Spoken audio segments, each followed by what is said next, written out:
A very good afternoon, esteemed panelists, honorable faculty members, and enthusiastic students gathered here this afternoon.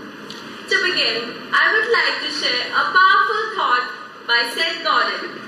Marketing is the act of telling a true story that resonates deeply. It's not about tricking people into buying, but it's about earning their trust and loyalty through meaning. With this, on behalf of the Indian Institute of Management, Amritsar, I, Kanan Anand, along with Mansi Agarwal, welcome you all to the 9th Annual Finance and Marketing Conclave, Pariprekshya.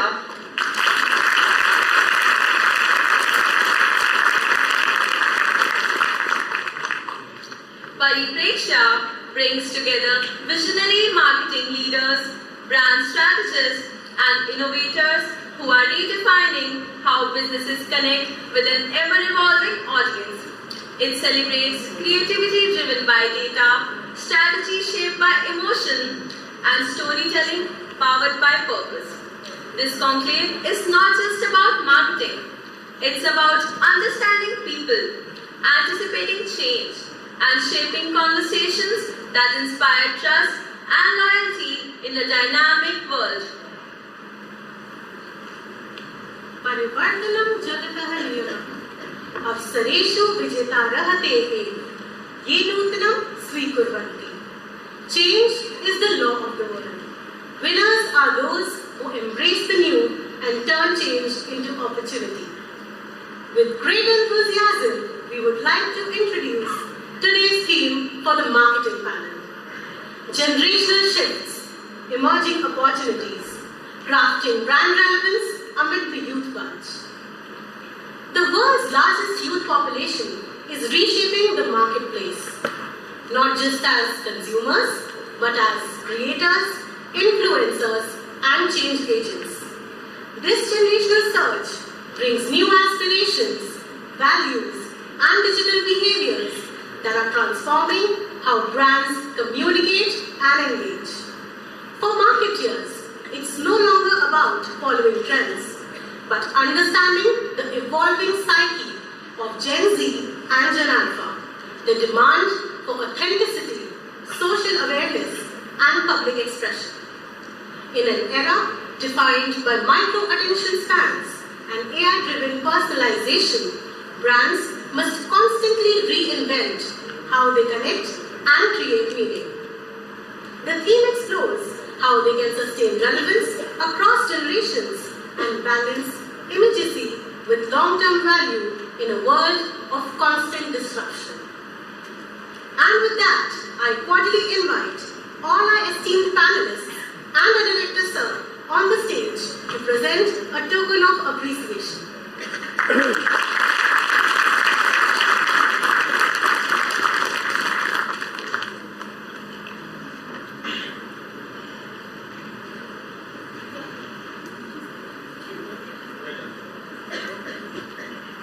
We also invite Swapandeep sir and Sakshi Agarwal ma'am on the stage to felicitate the token of appreciation.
invite Miss Mahima Varshne and Miss Vandana Patadar to present today's theme.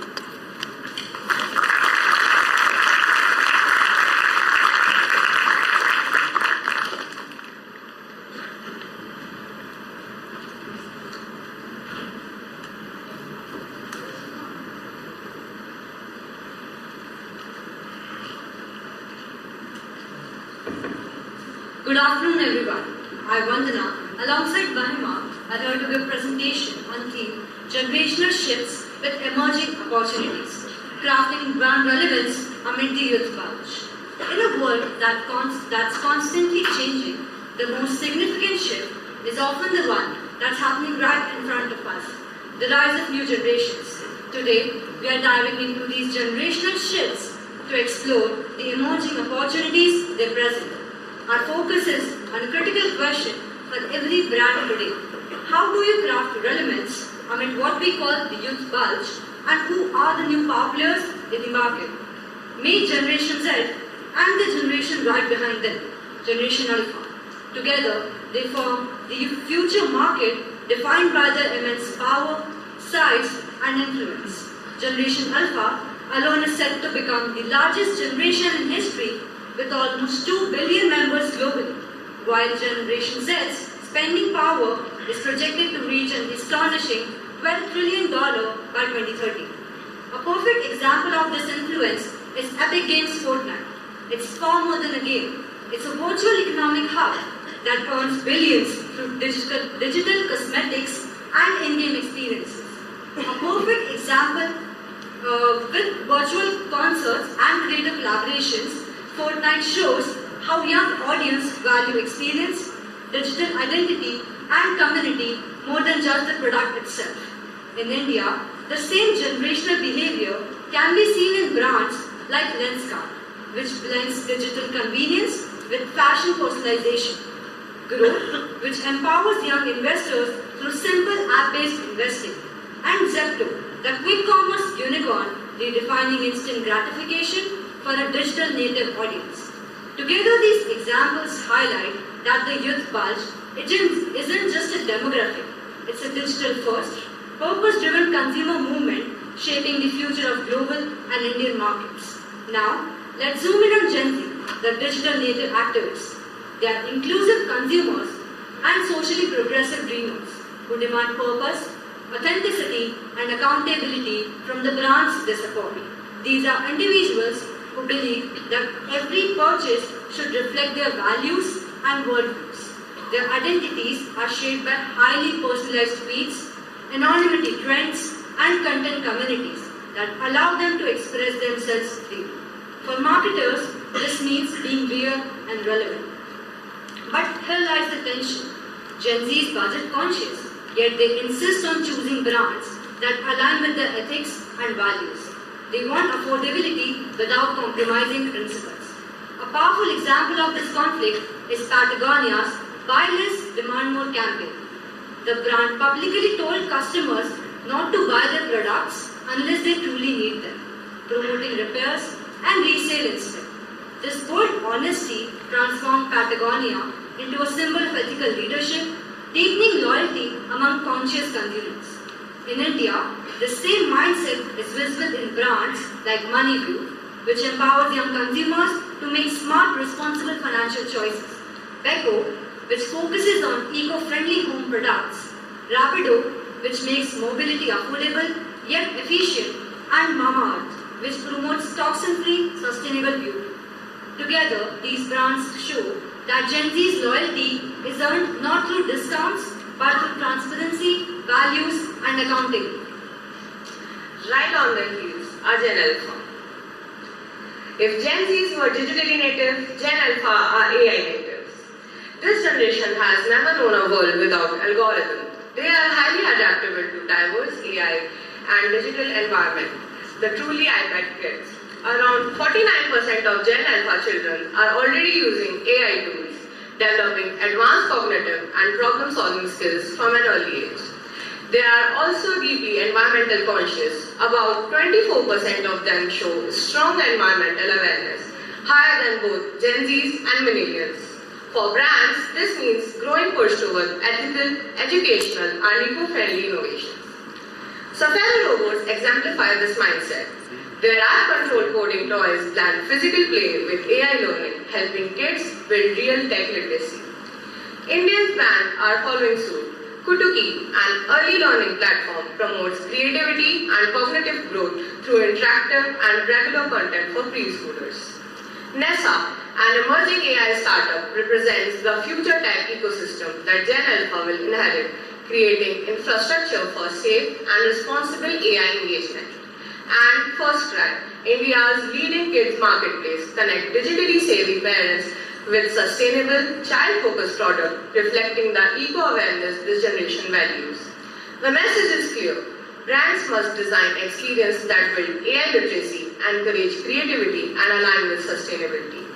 So, how do you win the heart and mind of this powerful generation? The answer is layered. It begins with what we call the purpose mandate. The old way of marketing is over.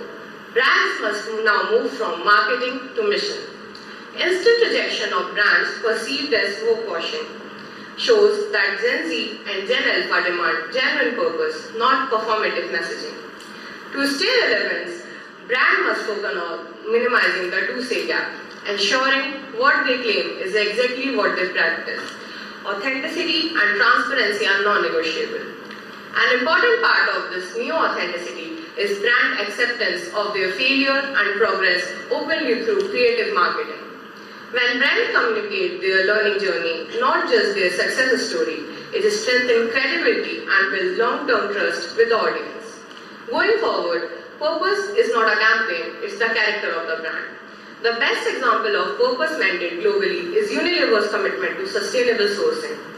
With thousands of products across categories, Unilever doesn't just run purpose-driven campaign, it builds sustainability right into its operation. With thousands of products across categories, the company achieves 97.5% deforestation-free sourcing across 5 key global commodities, publicly sharing its progress to reduce the two-say gap. It proves that for a brand to be truly trusted, purpose must be a core business practice, not just a marketing message. In the Indian context, Sleepy Owl Coffee reflects the same philosophy. The brand practice transparent sourcing and ensure fair pricing for farmers, turning authenticity into its identity. Similarly, the Whole True Foods has built its brand entirely around radical honesty. Every ingredient is clearly listed on its packaging. Nothing hidden, nothing exaggerated. It shows how true itself can be a powerful branding tool. And finally, Himalayan herbs demonstrate how legacy brand can evolve while staying true to its root. Through natural, cruelty-free and sustainable practice, Himalaya has made purpose its heritage and sustainability its strength. These brands show that the future of marketing lies not in campaign but in character, where transparency, consistency and purpose define lasting relevance. The second key is understanding the consumer's new role. It's time to embrace co-creation and community. The dynamics has totally shifted from the brand broadcasting to the consumer to brand collaborating with them.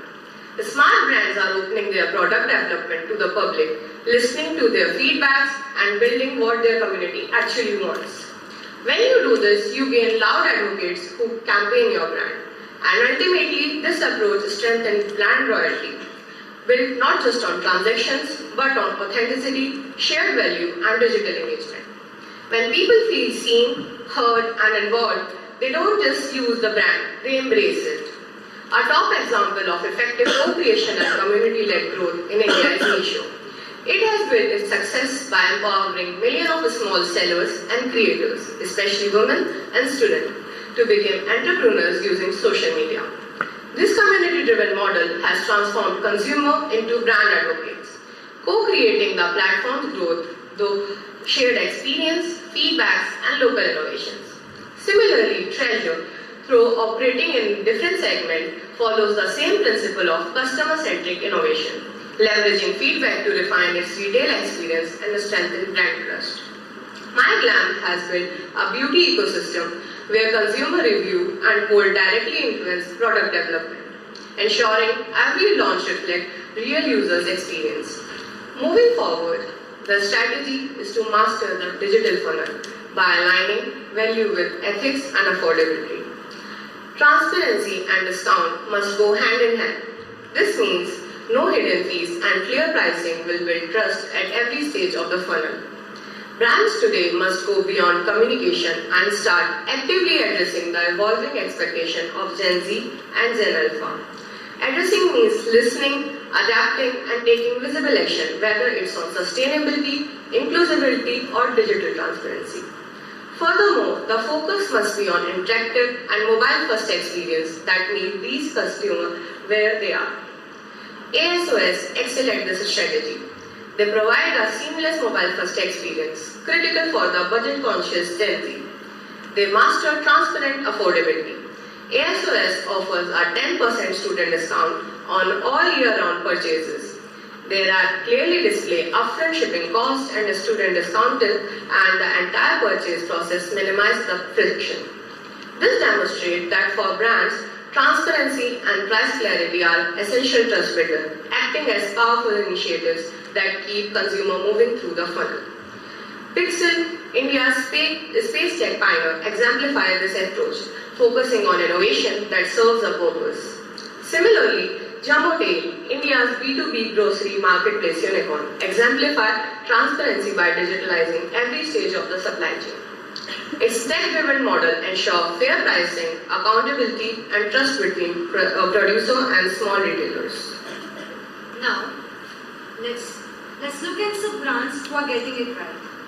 Like Nike, the company masterfully merges sports with social advocacy, speaking directly to Gen Z's demand for purpose over perfection. In a significant brand shift, Nike replaced its iconic tagline, "Just do it," with the more reflective question, "Why do it?" as part of a new campaign. This strategic move directly addresses a younger generation's hesitation and fear of perfectionism, challenging athletes not just to act but to focus on the purpose and intention behind their effort. Zomato, it excels by cultivating a highly relatable digital voice packed with cultural humor and transparency. The brand strategically uses witty and conversational app notifications that transcend mere advertising, making the platform feel intuitive and genuinely relevant. Lego, it champions co-creation through gamified engagement, effectively turning customers into creative collaborators. The brand's successful Lego Ideas platform functions as a community-driven game where fans submit product designs, which are then officially reviewed for production. Thus, Lego ensures its offerings are authentically relevant to the desires of Gen Z and Gen Alpha while securing deep long-term brand loyalty through shared ownership. Spotify, its genius lies in using data to foster genuine emotional connection through hyper-personalized playlists. So, what are the key takeaways for us to move forward? Gen Z and Gen Alpha are fundamentally redefining consumption. Their focus is on purpose, inclusivity, and authenticity. The most successful brand stories are those that merge technology with purpose-driven messaging. You must leverage user-generated content and build strong feedback loops to create powerful community engagement. Consumers are no longer passive recipients. They are co-creators who expect to be involved and use predictive analytics not just to sell but to deliver personalized and truly authentic digital experiences. Thank you.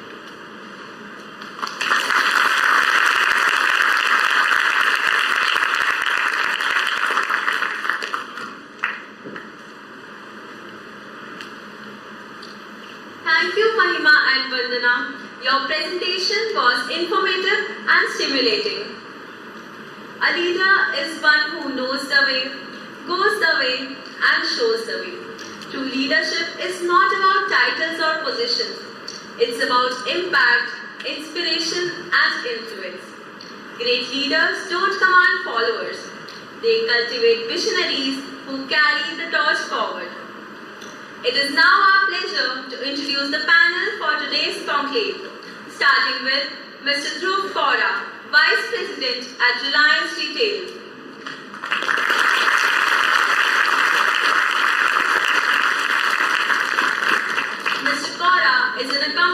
industry leader with over 18 years of experience scaling multi-channel businesses, driving sustained P&L growth, and leading high-performing teams across diverse markets. Known for his ability to combine strategic insight with operational excellence, he has consistently delivered growth and transformation across various competitive business environments. With a uniquely diversified professional background spanning FMCG, pharma, sports, footwear, and occasion wear sectors, Mr. Kaura brings a holistic understanding of consumer behavior, brand positioning, and retail innovation. His cross-industry experience enables him to craft strategies that strengthen profitability while building enduring brand equity and customer trust. Currently, as Vice President at Reliance Retail, he oversees the Rs 1,000 plus crore footwear business, where he plays a pivotal role in accelerating growth, expanding market presence, and shaping the brand's long-term strategic direction. Prior to this, he served as the Chief Operating Officer, leading transformation initiatives that enhanced efficiency, agility, and customer experience. Recognized for his leadership and contributions to the retail industry, Mr. Kaura has been featured in Forbes magazine and the Economic Times Retail. A frequent speaker at major retail industry events across India, he continues to inspire future leaders with his vision, innovation, and commitment to excellence. Would you please join us on stage, sir?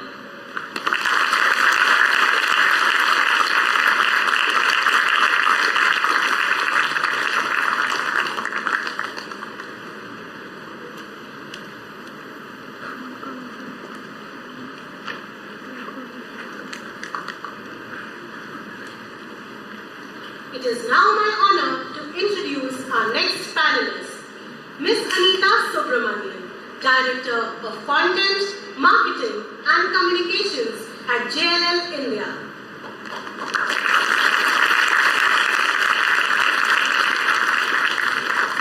Ms. Subramanian is a distinguished marketing leader who has been at the forefront of strategic content creation, brand storytelling, and communications across India's dynamic real estate landscape. With over 17 years of experience spanning real estate, hospitality, television, and advertising, she brings a rare fusion of creativity and strategic insight to every campaign she leads. Before joining JLL, Ms. Subramanian made her mark in the world of entertainment and media by shaping content for some of India's most iconic television programs, including the legendary Kaun Banega Crorepati.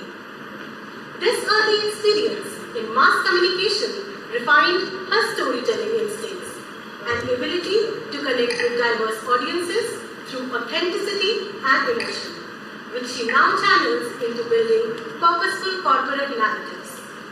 At JLL India, she spearheads campaigns that seamlessly align business goals with meaningful conversation, positioning the firm as thought leader in India's evolving property and investment ecosystem. Known for her creative vision, strategic mindset, and people-centric storytelling, Ms. Subramanian continues to redefine how brands engage audiences, not just through words, but through experiences that inspire trust and drive impact. Would you please join us on the stage now?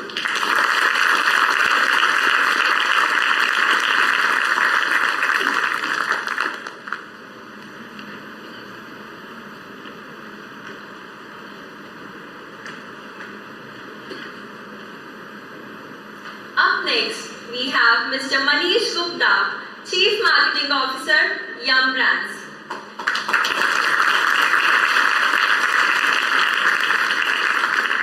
Mr. Manish Gupta is a seasoned business leader with over 2 decades of experience driving profitable user growth and brand success across diverse consumer segments including automotive, FMCG, and food.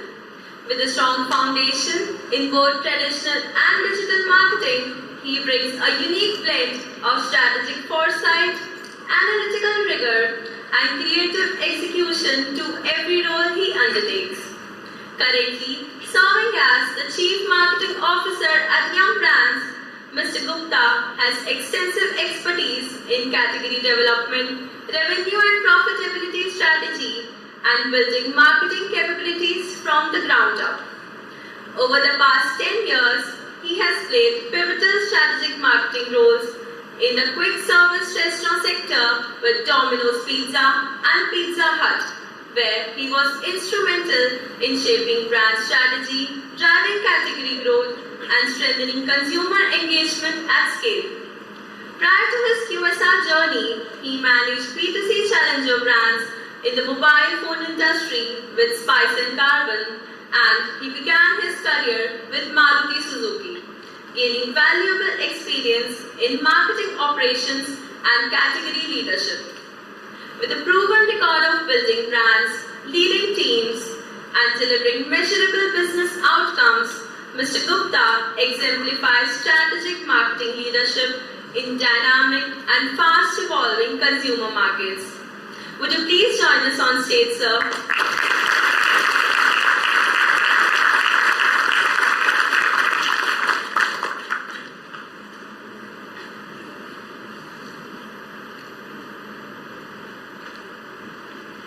Up next, we have Mr. Rajan Singla, Director of Sales at HPE Financial Services India Private Limited.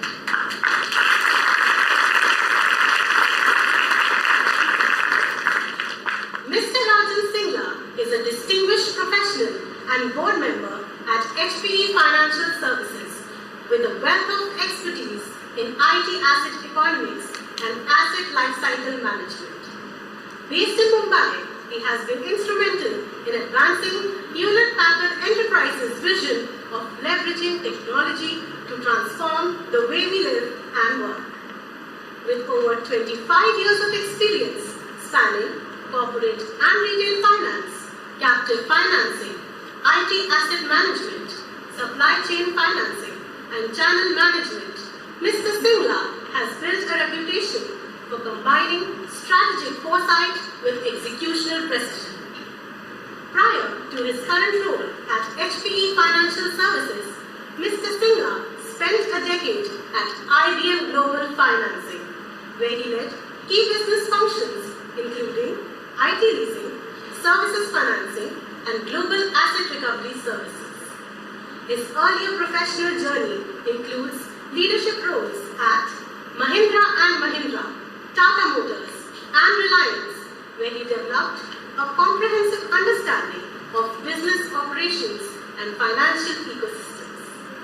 An alumnus of Harvard Business School, where he completed the Senior Executive Leadership Program, Mr. Singla also holds an MBA and an engineering degree from reputed Indian institutions. His career stands as a testament to strategic leadership, sustainable innovation, and the power of technology to drive meaningful impact. Would you please join us on the stage, sir?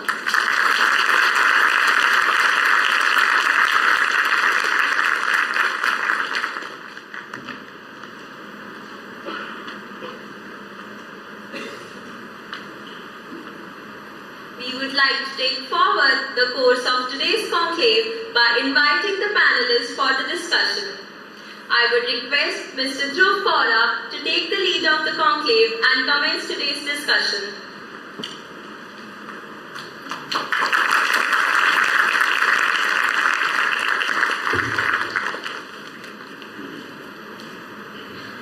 Good afternoon, everyone. Very obedient students. Okay, it's truly a privilege to be part of this electrifying session and addressing young future leaders for Indian corporates, and some of you even might be entrepreneurs tomorrow. And truly an honor to be a part of an elite panel where you have all the industry stalwarts, marketing leaders. Having said that, given today's theme, So I feel we're actually we're sitting at the epicenter of a marketing earthquake, so to speak, where Gen Z are the tremors, AI is the aftershock, and all of us marketers are running helter-skelter to find out how to make a brand more viral, right? So, having said that, I'm Dhruv. I'll be the moderator for today's session. And starting with the overall theme on Gen Zs. Now, I want to cover two broader areas of this conversation. One is the attention span, and second is the loyalty. Now, a very recent research says that Gen Zs have an average attention span of 8 seconds. 8 seconds across all digital platforms. Having said that, the attention is very, you can say, very detailed as long as it resonates with their values. Therefore, the question is, how do we actually cater to that? And the second point is regarding loyalty. Gen Zs don't subscribe, they sample and shift. Therefore, a brand loyalty is situational.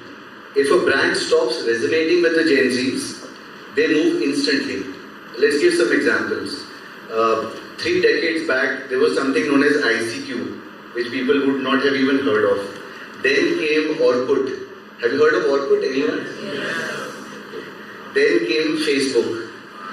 Then came Instagram. Then came Snapchat. Then people went back to Instagram on Reels. Aligned?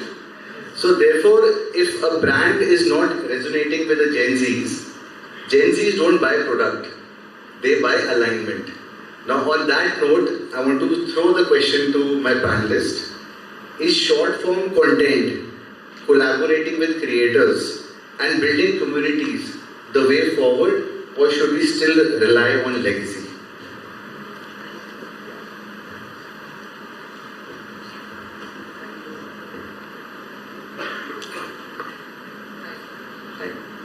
Am I audible? Yeah. Hi all. I know post-lunch session. Please don't sleep during our session, but we try to keep it as interesting as possible. To answer your question, Dhruv, honestly, I feel today, while you say that Gen Z has an 8-second attention span, short-form content cannot necessarily be the future. There needs to be a mix of short-form and long-form content. Because if we're talking of Gen Zs need brands that align with their values, that align with their thinking, it's very difficult to create trust or create alignment within 8 seconds.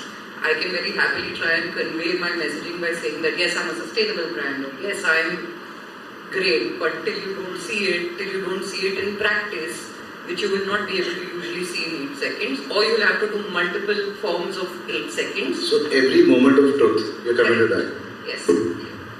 By default, we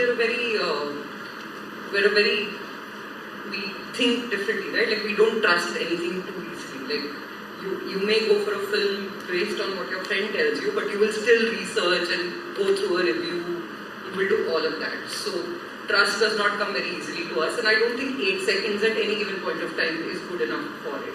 So while short form, yes, will exist where you want a snapshot of what a brand entails, you will want a longer understanding of it also. The same thing goes for creator-led collaboration. Again, your creator is someone you have to associate with at different times, and the creator also has to be uniform in what the messaging is. If you feel you don't align to them anymore, a lot of times we have influencers who we feel have grown to live for who they are. So that's when we stop relating with them, right? So again, as a brand, we lose relevance if we keep going back to the same creator. So it's always about finding the right balance between keeping legacy marketing going on and obviously using short form and other platforms. So I want to throw the next question to Manish. What's your take on sample and shift? Is that true, or people are still, if I like a Nike brand, I'll still go for it, irrespective of whatever else is in the market? Just an example. So I think, and I will start with the beautiful name that you have, the Pariprekshya, right? It's all about the perspective. Look at it from consumer's perspective, it may have a different meaning. Look at it from the brand perspective, it may have a different meaning, right? But if you look at the format of content and how it is evolving, even before influencer or even before the social short format content was there. And I remember my initial years when we used to do brand audits, we would clearly get the key factors being influenced for consumers were either television, word of mouth, right? So I think that word of mouth has just now transferred into a format which is influencer content, right? If a celebrity which is advertising from shoe to banyan to belt to shampoo to Colgate, probably I won't trust him because I know he's doing it for money, right? So at one point, while for a unknown brand, celebrities can help you get immediate noticeability, but beyond that, probably not influencing. And that's where every brand resorted to moving on to this influencer content, because most of the influencers are built first their reach based on their affinity, the topic that they wanted, passionate about, and they started doing content. So they had audience which was fitting with that particular kind of content. And when a fitting brand latched onto that influencer, it made much more sense, right? Somebody who's talking about automobile all the time, if he suddenly talks about an upcoming car variant, people will listen up, right? And the same thing will happen with the influencer. So what she was also talking about, right? If you keep going to the same creator, the same influencer keeps doing content from travel to food to everything, you will start not trusting him or her that much, right? So that is a different perspective from how you should be watchful about influencer content and what role they will play, right? The thing about sample and shift, I think it is a generational behavior, right? In our generation, we had limited choices. We were comfortable with one particular brand. Now, there is no such strong commitment because there are so many options to choose from. There are so many accessibility points also available that you would want to try out, sample out things, and then ultimately the product wins, not the marketing. If you have a great product, you don't need any marketing, right? People will come back to you. So I think the current generation is quite open to at least experiment, and I'll be happy to hear if you have different perspective, because we may be sitting in our offices thinking something else, but the ground reality may be different. But our realization is that current generation is quite experimental, willing to take on those chances rather than committing on something which has been told to them by their previous generation. So let me get Rajan's input. So Rajan, you're managing a lot of B2B sales. Yeah. What's your take on all this? I mean, are you serving more corporate customers? Do you end up going to end consumers? How does the whole life cycle pan out? Yeah, so mine is B2B, and some concepts are different in B2B, but still a lot of concepts still remain the same. End of the day, we also don't sell it to people. But instead of going to wider audience, our audience is very focused. When you go to a corporate, obviously you will have some specific roles, persona-based selling. When we know, if we have to sell some IT hardware to someone, there will be CFOs, CIOs, marketing officers, procurement and other stuff. So a lot of persona-based selling happens. At the same time, the way we sell it to them is obviously very different from the retail brands as such. But I'm just coming back to your point on loyalty as such. So though loyalty still exists, but loyalty also is linked to the way customers perceive us, the way they experience us. I mean, once our kind of product is long-term usage, maybe a couple of years, but at the same time, the way technology is changing. Next time we go to the same customer to sell a similar kind of product, there will be 3 more options. They still be loyal to us if we have given them good service, but at the same time, if the other product is better off than us, they won't mind shifting. Better off can be quality, better off can be product, pricing, everything. So loyalty means different in different segments, in different perspectives. Okay, so let's move the conversation to building communities. You've all heard of Royal Enfield, right? Royal Enfield is not necessarily a product-based company, it's a community-based organization. What's your take on that? How strong is that for really engaging your customers, building brands, and having loyalists, so to speak? So for a community, I think it's a fantastic because ultimately you have like-minded people. So you think these are the kind of people who think like me, these are the kind of people who behave like me, these are the kind of people who like what I like. So conversations seem a little more deep, like conversations or any interaction seems far deeper than it just being at a very superficial level. But generally, when it is brands that are trying to create these communities, I think the one challenge we all end up facing is keeping the community going on a long-term basis. With my requirements or my preferences or anything changing over a period of time, be it short, be it long, chances are very high that my interaction within the community will also change.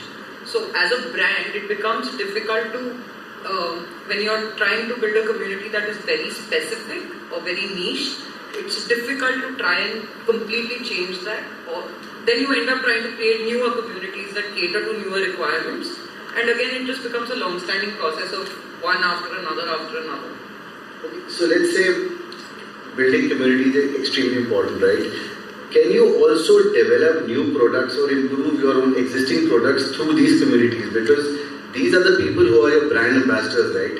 So let's say if I'm a loyalist of, again taking the same example of Royal Enfield, I'll probably recommend the bike to someone else also. And if the organization is hearing me and telling them, okay, I need to move away from this kickstart, move into a easier way of, changing gears, how does that help building a brand, Manish? So like even in our category, which is quite impulse, right? Ultimately, we're selling pizza. It's about fast food. It's my mood uplifter or whatever, right? But there is always latent need or inherent need that I want to try new things. I want to have newer experiences, right? So beyond the food, there could be other needs as well. So this is something that we don't have a formalized program on this, but we keep on doing so. We'll get some of our key loyal consumers to try our new products, get their opinion. They feel part of the whole development exercise and they feel really privileged, right? So, and we also get the right input because those are the ones who are consuming this category at a high frequency and they understand what is happening in the category. So it's a mutual symbiotic relationship where they feel privileged that they are being given that opportunity to look at things before the pan-India has seen, right? And we get that privilege of getting that understanding about consumer pulse. So I think it works beautifully in terms of building and solving for their needs, and they also feel part of the problem solving. So Rajan, building on Manisha's point, I think a lot of it has to do around feedback, right? So let's say when I was heading a brand called Tasva, so we created a new category basis, consumers coming and telling us, yaar, aap Indo-Western nahi rakhte ho. So how does that help? I mean, I'm sure he would have also created new toppings or new flavors. How does that help in your architecture? In our world, we have a very strong customer advisory board at a country level, at global level, which they meet every 6 months. And they have a very strong representation, not just with local leaders, but the global leadership as well. And there's a very strong feedback mechanism that comes in from them in terms of new product development, in terms of changing their requirements, their market landscape. And that is taken very seriously in terms of how we look at that feedback into our new product development cycle. And it can be, just to give you an example, like we all have heard of how cloud is working now, right? Whether it is Google Cloud or Amazon Cloud or say Microsoft Azure. But as a company, we are not a public cloud provider. But at the same time, a lot of customers, almost all customers have legacy systems with them, which they have been working on for donkey's years, which they cannot change, which they cannot completely stock and barrel shift to cloud. They always want some solution which is hybrid, which is cloud-like experience but still use their existing setup and expertise which they need. On top, there are a lot of law of the land that comes in, especially on the data privacy space. For example, our banking clients. The banking line says that they have to preserve the data within the country and they can't host it outside the country. So that means that strong feedback came in a couple of years back, around 7-8 years back, and which led to a new product development which we now called a Green Lake, which is like a hybrid cloud environment which we give it on a services model to the customer. So from a customer's perspective, it is cloud. But practically it combines both their segments and then give them experience. So that, yes, that helps. Big time, coming feedback directly from customer and then using it and developing it. So let's move from a feedback mechanism to the current favorite, AI. Now, I think Gen Zs expect if they switch on their Spotify, the algorithm should know what they want to hear next. Am I right? You watch YouTube and you want to see similar content. So in this day and age of meeting these high expectations, how is AI enabling your brand, your brand, to improve the user experience, to look at data analytics and predict what is required, Yeah, go ahead. Manish, who wants to take it? AI is definitely becoming all pervasive. So while I get into what all it is happening, but my simple advice to all of you would be get used to it, right? As you land up in your roles, you will realize that there are maybe other smarter people who are using it more effectively, right? So lay your hands, even if it means paying some subscription fees, it is as good as paying education fees, right? So start using those. So in our context, I think it is now from data analytics, from content creation, better targeting on CRM campaigns. So propensity, which user will have the propensity to buy on a weekend versus weekday, that was done manually earlier. That all gets done on AI, and it is yielding more than 50% better results. So there are a lot of things like those which are happening in this space, and I think we are just scratching the surface, to be honest. Some of the partners that I know have moved on to AI-based forecasting for every store connectivity, because imagine the supply chain requirement in a pizza restaurant, there would be easily 50 to 100 ingredients that would be coming in, right? And each may have a different demand pattern, demand cycle, right? East India, Pujo may have a different, Ganesh, so in Mumbai may have a different demand pattern, different month, different time of the year. Monsoons may have a different impact on demand, delivery versus dine-in and all that, those kind of things. So everything is getting churned out at such a rapid pace that the users is far more pervasive. And I think another year down the line, if I'm sitting here, maybe I'll talking a lot many things have happened from AI perspective, but these are some of the things that have already started happening in my view. So data analytics and predictive analysis, I think that plays a huge role. Let's get into something more interesting. We were speaking last night about content creation, and I was telling you guys I recently launched my YouTube channel. I'm using AI to help me with the scripts. I'm able to generate thumbnails and put out a short form reel in just under a matter of 1 hour. So with respect to content creation and marketing, I think this is the right question for you. Since you're doing it in and out, I mean, how is AI really enabling? Because, while when you needed 10 people to do a job, you can literally do it with 6 people, right?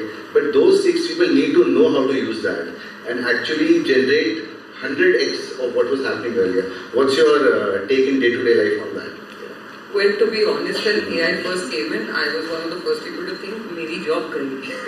Because I thought if AI is doing all the content creation, then obviously people like us become kind of redundant to major organizations, because most companies know that we can talk to AI and get things done. But like was said, AI is also in its budding stages. It is still growing. So people are still trying to come to terms with what is required and how to use AI in the right technique. AI becomes an enabler. It's not here to really replace you. It's here to help you. If you let AI get the better of you, then you will be replaced. That is the honest truth. But in terms of how do you leverage AI in content creation, in content creation, so that is what generative AI does, right? Like generative AI is primarily your content creation, ideation, copywriting, all of that is creating your own music, even images for any kind of social media, etc. Whatever you want to do, that is generative AI. Then comes agentic AI also, where you can plan your entire campaigns based on that, because it will do your posting, it will do your analytics, it will post it at the right time, it will do all of that, it will optimize the content basis whether users are reacting to it well or not. So, like the ideal situation is you have a symbiotic relation between the two, you incorporate it into a campaign and you get the best results. But at the end of the day, even AI, as from content perspective, it needs that human mindset, because it's artificial, or to a large extent I can say it's augmented intelligence. It is not complete human intelligence. So you need the human touch when it is about understanding what the brand tone is, how the brand speaks, how the brand does something. You need humans to do that. Tomorrow ChatGPT, I can put 10,000 prompts and like I said, you'll get you'll probably get a write-up that has a rocket ship emoji, that has a smiley face emoji, that has a flower emoji, which may be completely against your brand. Like today I work in JLL, which is a real estate brand. If I have a rocket ship showing in my write-up, I don't think my company or anyone else would have going to be taking. Yeah. I don't think a car zooming is going to be taken very seriously by, major commercial leaders who are dealing in millions of dollars. So those kind of nuances is something that needs human intervention. You cannot completely depend on AI for that. Over a period of time, yes, AI will evolve. We are also, the more we feed into generative, into large language models, we are helping it evolve. But it is still a while, like I would say at least a year or two to go. It's not going to happen overnight. The faster we adapt to it, the better it is for all of us. I think a very related segment is AR and VR. So while I work in the retail sector, I really want to see a commercial model move out where you can see a virtual try-ons. It's still at a very nascent stage, and for years I've been hearing ki bas ab ho jayega. We've tried it also. In fact, I think Birla Group was one of the first to create an NFT game for Alan Solly also. And if I'm not wrong, Nike is there on Roadblocks. I don't know how many of you, anyone played on Roadblocks? No, I think it's for younger generation. So anyway, so let's move to another topic, more on the emerging market space. So definitely the chunk of the pie, lies in the metros. But when it comes to emerging markets, price sensitive, culturally diverse, and digital first. So unlike Western consumers, young Indians are very, very price sensitive, right? A prime example being, let's say, retail brands, high margins, starting their journeys and discounting. So Zudio comes in, changes the game, works on a low margin, works on high fashion, takes all the learnings from Zara. Zara is operated by the same company which operates Zudio also, and fast fashion turns around inventory. So given that example, do you think we need to look at tier 2, tier 3 very differently from how we are operating in metros? We spoke about a lot of examples where regional brands, when it comes to food, clothing, they operate on a very different game. And we took an example, I think, of Bangalore, where Amul is just not able to crack the market. It's still Nandini, who's really killing it there. So I want your take on that, Rajan, first, and then. Ours is a bit different because we still, from a technology standpoint, we still see that India is still emerging. So for you, a region can be Asia Pacific versus a Europe, right? We still classify India as an emerging market, along with Brazil or Russia or a couple of other countries. The way we see the adoption is increasing in terms of new technology, but because the size of adoption in terms of dollar value, in terms of capability building is pretty humongous. So this is where we are working a lot of times with our customers to ensure that they start using new technology. Because as your first point was, we are a value buyer country. It may not be that we don't want to spend, but we want every buck for the money. So this is where a lot of capability building comes in terms of what the use cases are there, how our technology would be used best, and then we also work with our customers in terms of outcome-based selling. Right? So if they are investing, say, $1 million in a technology, then what would be the outcome of that $1 million? Right? Whether they want to spend $1 million now, or maybe over a period of time they keep on spending, and then they pay as you go. So the way the emerging markets behave is very different from major markets. They don't negotiate much. The pricing is very different. Right? Here, our deal can go up to 3-4 months discussing with the same customer for the same product, whereas there might be in a couple of hours the deals can be closed. So the way we do business in India is very different, and obviously regional flavors come into retail market as well. So that's a very different scenario for us. So Manish, McDonald's entering India and launching a McAloo TK burger is a typical example. So is your menu a little bit different in tier 1, tier 2? Or when it comes to inventory, how do you want to approach the customers? Is that a different play you have? We don't have different menu, but yes, there are very interesting nuances. Some of those I'll share with you for your academic stimulation of the mind. So, mental gymnastics. Yeah. So Pizza Hut has been traditionally a dining brand, right? So, but in metros where a 2 crore population, everyone is busy in their life, Pizza Hut is not so much of a destination brand. But the moment you land up in a tier 2, tier 3, it is like one of the best casual dining restaurant possible in the city, right? So there it suddenly becomes the top of the league, the destination brand to go to for every key moment in life, birthday, celebration. But in a metro where in this busy life, it could be my everyday meal कि हाँ चलो यार आज जल्दी से कुछ करना है तो यहाँ चले जाते हैं. It's not a place maybe I'll go plan. अगर plan करके जाना है तो maybe I'll go to a little more fancier place, right? So just the tiering classification makes the perspective changes how the consumer will look at the brand, right? So and interestingly we see that tier 2 consumers spend more on their occasion versus a tier 1 consumer because for tier 2 consumer it was a special occasion in their life. For a tier 1 consumer it was an everyday occasion कि यार made नहीं आई घर पे चलो खाना कुछ जल्दी से कर लेते हैं तो let's order in or let's go out quickly or shopping के बाद थोड़ी भूख लग गई and all that, right? So these are the occasions we keep hearing from consumer research in their groups. So those are the nuances. And on the familiarity bit of the Macaroon tikki is a classic burger, right? So when they entered, obviously it was an alien food, burger, pizza, all that. So some bit of familiarity is needed.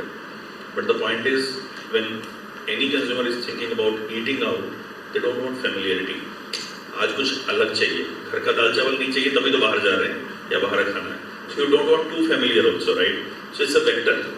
कितना familiar होना है कि मुझे लगे कि आज नया experience भी था और कितना familiar भी नहीं होना है कि लगे यार कुछ नया experience ही नहीं हुआ, right? So that's an interesting play.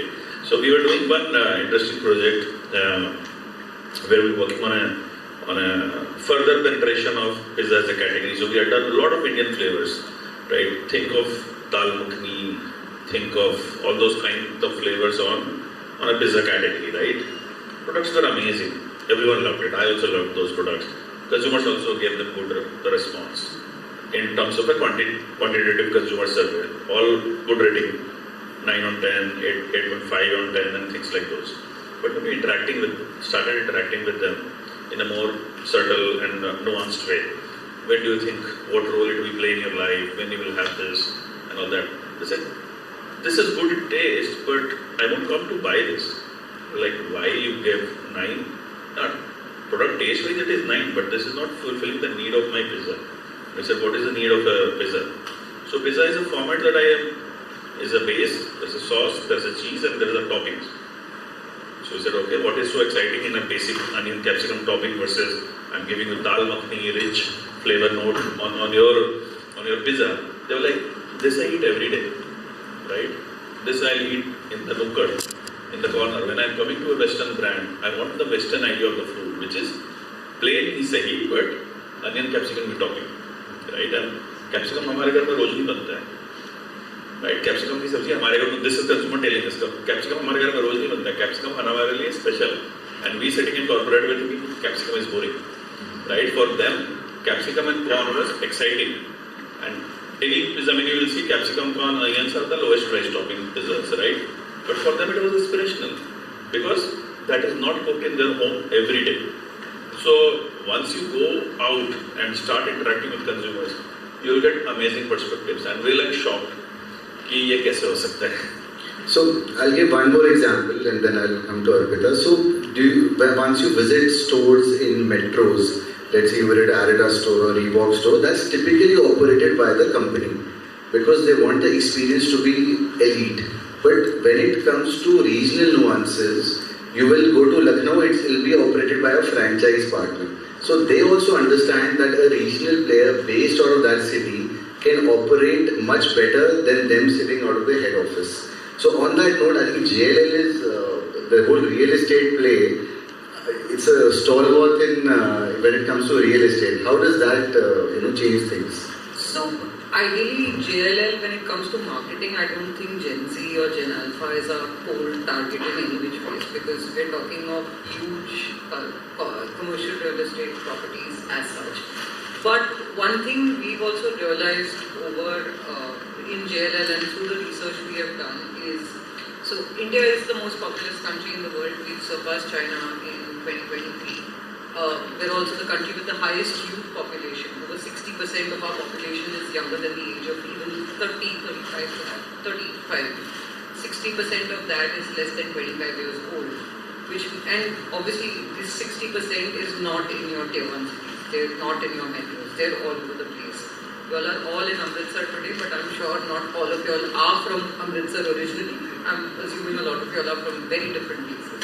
I guess it's less than 10% from Amritsar. Correct. Now take for example, if these people itself have come from different regions of the country to an Amritsar, they want a taste of their region also, but they want a taste of Amritsar also. So while Amritsar, we've come here for 2 days and we've been very excited about eating kulcha. We will not be excited about eating kulcha every day for the next 3 years. You will want to go to try out Italian, you will want to go out and try out, say, South Indian food or food that you're familiar with, newer cuisines, all of those in the 2 years or 3 years that you end up spending. So ultimately it becomes very important for brands to expand to those cities and develop some. IIM has, I think, 20 campuses across India, across non-metro cities. So imagine 25 plus campuses also, you're catering to that many students.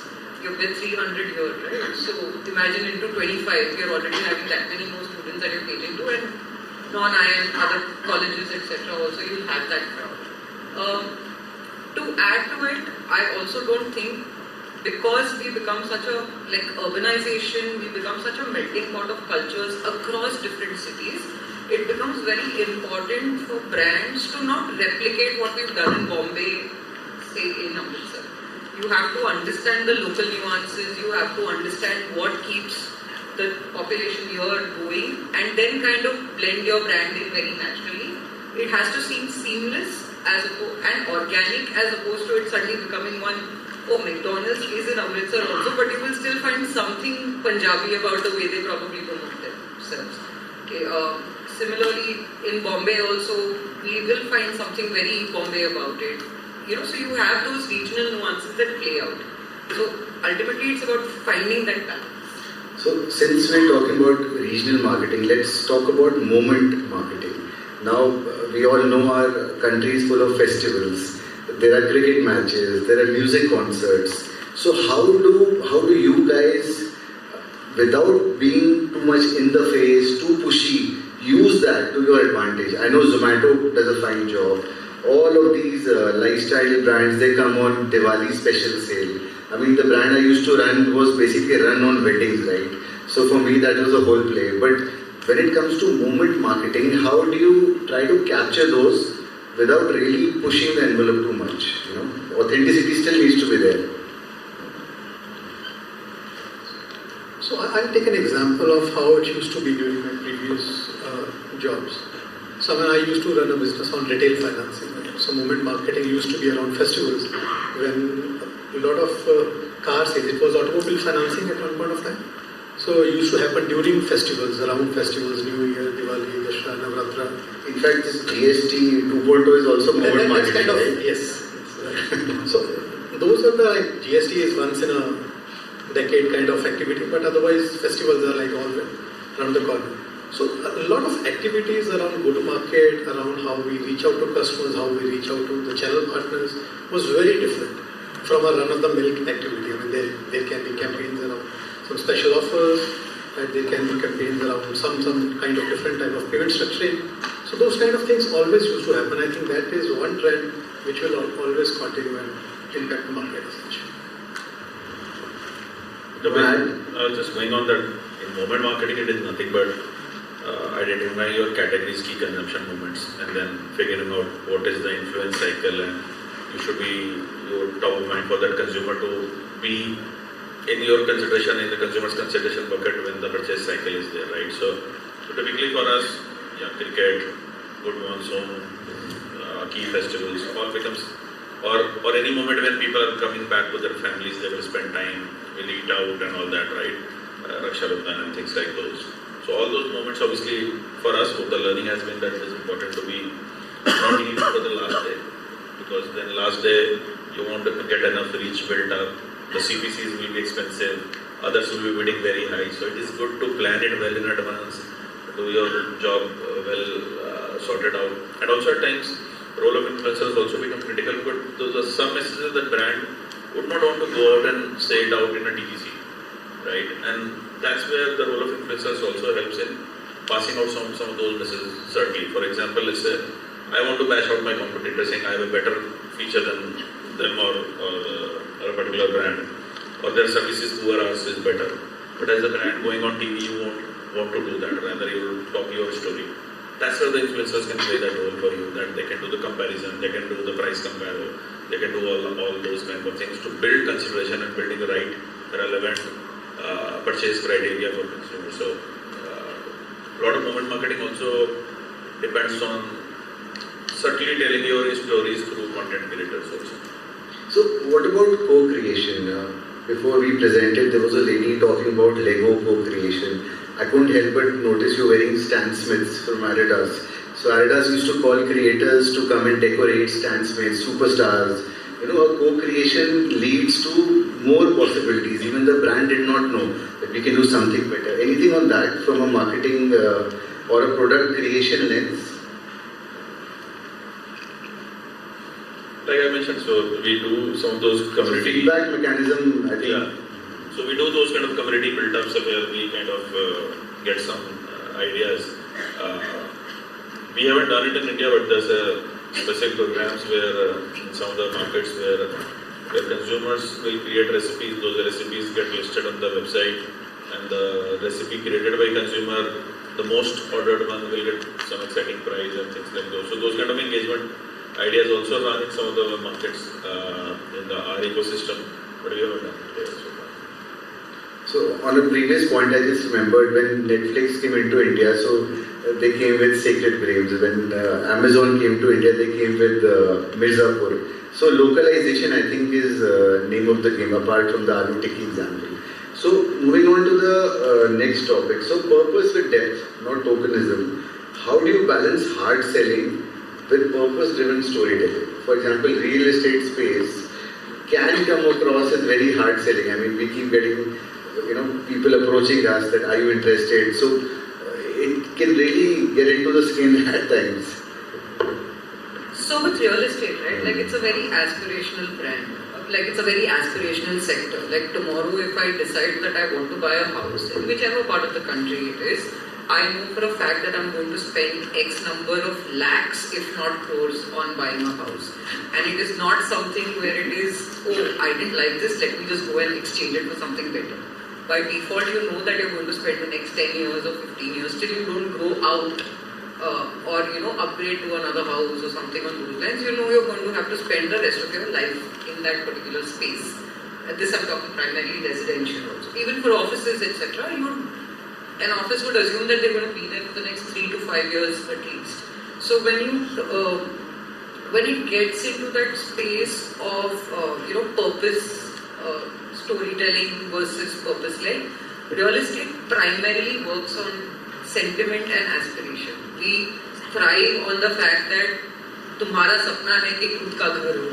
So, and I think every Indian by default wants a खुद का घर, irrespective of whether it's one small little room or whether it's a bungalow. Everyone wants one khud ka ghar. So real estate is very happy about it as a sector. We want more and more people to want khud ka ghar so that we can keep giving more khud ghars to a lot of people.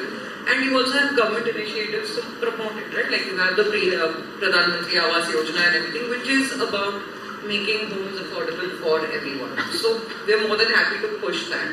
But somewhere in the process, I will also we're for a much older audience. We're not necessarily a Gen Z, Gen Alpha audience sector, because if sustainability is our core purpose, is a primary purpose for most brands or for most Gen Z, it's a value that they really value. Then real estate produces 40% of the carbon emissions in the world. So by that logic, no one should want to buy a house, no one should want to live in a house, no one should want to live in a building, no one should want to do anything. So, but it's very difficult to kind of bridge that gap. Real estate as a sector is doing a little bit to bridge those gaps. We're trying to retrofit. There is, eco-friendly steel, eco-friendly cement. There is a whole bunch of things that are coming in, but it's not going to be happen overnight because this infrastructure is not only a long-term thing, it's also an expensive thing. So the more you try to get sustainable, the more expensive things get. So, and ultimately it comes out on us consumers. So where I'm spending 1 lakh today, if I tell you spend 2 lakhs on the same thing, I have completely given away on the price affordability of it. So chances are very high you'll be like, I don't care, use the regular cement that you're using, but ghar bana do mera. So in that way, it becomes difficult to meet purpose or say preordained values that I have. But in some cases, yes, it works. Where if it's everyday brands, etc., I think also Manish will give us a better idea. But in regular brands, it is possible to have that kind of high values in general. So let's say both the products are similarly priced, then maybe you'll go for a sustainable one.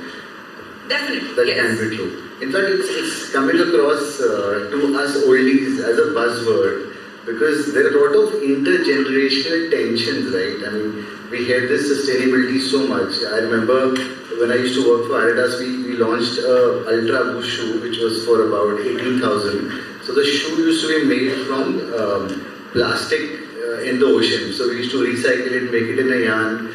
Then we launched t-shirts also around it, track pants. But the cost actually ended up more than a regular product because the whole process of recycling and getting it, in fact, the latest MacBook Pro, if I'm not wrong, I think 30-40% made through recycle. So while we all want to use an electric vehicle, for example, but if it ends up costing 1.5 times a regular product, do we still think, maybe this is a question to the audience, do we still think that it's a fair play? I mean, will the people still buy it? I think pricing is very important in this case. I mean, if because of sustainability initiative, price goes out of the window, then the whole purpose is defeated. For example, in HP, we say that our tagline is that we enhance the way people live and work. That also means from a sustainability point of view that when we make IT equipment, it has to be sustainable. It has to be, because these are very power guzzling equipment. Right? So how we can reduce the power consumption, which has direct impact on the way consumption and obviously the affordability works from a customer standpoint. So yes, price is very important. But what I have also seen is that as a country, we are a bit in early stages of this conversation. When we discuss with our counterparts in major markets, in Europe or Americas, they are much ahead of the curve. Their way of looking at sustainability as a concept is very different. For example, in India, we still don't have this as a legal rule or a mandate to adhere to sustainability regulations. RBI just came up, I think 2 or 3 years back, that all top 1,000 companies by market cap have to declare their ESG initiatives and outputs. But still, I mean, it's still tick in the box for most of the companies, which is big time changing, especially with the Gen Z or saying it's like a CSR. A CSR is one component of it, right? But otherwise, a lot of things are changing. I mean, for example, you gave example of MacBooks. On the typical notebook laptop side, all major companies are working on the same concept of ocean-bound plastic to be recycled, to be used, and at the same time recycled aluminium to be used. But end of the day, bottom line is pricing should not be more than that. I think one good example can be a Maruti Suzuki's hybrid, right? So while it's not completely on a electric vehicle, but it's still giving you mileage, it's still consuming less energy, and still doing the job, right? I mean, Toyota and Maruti have a pact now. So the hybrid engines, I think, is probably one example which is cost effective and yet does the job, right? Exactly.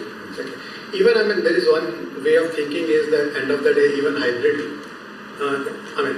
for hybrid car, if you are electrically charging, electricity is coming from, not from the renewable sources, but from coal. Right? But if you, end of the day, analyze it vis-a-vis a regular IC engine, still the power consumption on renewable energy is much lesser than on the IC. Okay, so we are very close to our end of the conversation.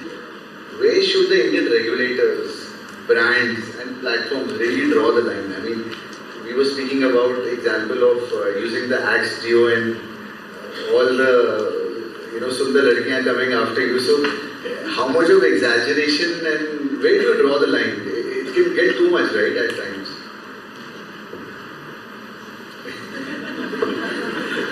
I think I took the wrong example. You use axe. Some of the changes on objectification of women, right? So I think that's something that I also completely don't believe in and don't like those kind of advertisements. But yeah, the category is being built like that. So I think that the future generation will have to be doing meaningful content. And I think with this generation, a lot of content, this whole purpose is not just being looking good, it's also about the real meaning, real purpose, and all. I think that should change. And some of all those marketers will face it, right? They will face this tomorrow. Boss कह रहे यार targets नहीं हो रहे, walk-ins बढ़ाओ, engagement बढ़ाओ, click-through rate बढ़ाओ, तो clickbait advertising करो, होता ही है ये सब, तो they'll also face it. Correct. So what would you want to advise? also notices the dark patterns in the e-commerce space, right? Hidden charges being added, clock ticker being shown as a time bomb, that limited time offer, while there is no limited time offer, it is applicable to everyone every time, right? So those are also that government is taking notice of that these are psychological manipulations and should be under guard. So there's an industry body has been formed which is observing this and maybe forming up a white paper on this very soon. So I think some of those things being instrumentalized will also help marketers being in check and not being falling to the pressure of delivering numbers. What about you both? And let not be specific to a B2B or your sector. I mean, Yeah, a bit different viewpoint would be that every marketing initiative has to be very authentic. And less of fluff and more of what's the right way to do it. And all these things, whatever we see, like the example of X or time clicker and everything. There's no purpose of time clicker if every time the timing is ending and it is extended, right? So it has to be authentic. It has to be the right way to do it. And if you stick to the basics, everything will be good. any last words from you? See, honestly, I think to a large extent, ethics and privatization, understanding has come into existence. It starts with something as simple as any new website that you go to, you see and you have the choice to accept or reject the keys, which means you can choose how much information about you the brand generally has. But there is also the fact that for consumers, there is too many options, and too many options tend to create confusion. It's always a question of this one, that one, that one, that one, that one, and then you're lost. So somewhere there needs to be, there has to be some sort of amalgamation or some sort of way to figure out how do we get the best. And I think brands also in the process of trying to be, say, like moment marketing or everything in that sense. You can get overboard at times. Yeah, we get lost in the sea of sameness, right? Like, we want everything to be viral, we want everyone to be aware of our brand, we want everything to just go like crazy, like 1 million views and this and that, but we don't realize that it's that spot thing and then people lose you because there are 10 other brands that do the same thing as you do. So ultimately it is about authentic storytelling, it is about longevity, it is about having something to retain them for a sustained period of time so that if not the first day, they will probably buy from you from the third or fourth or 50th. I think I'll add to that. One example which comes to my mind is when it comes to government regulations, right?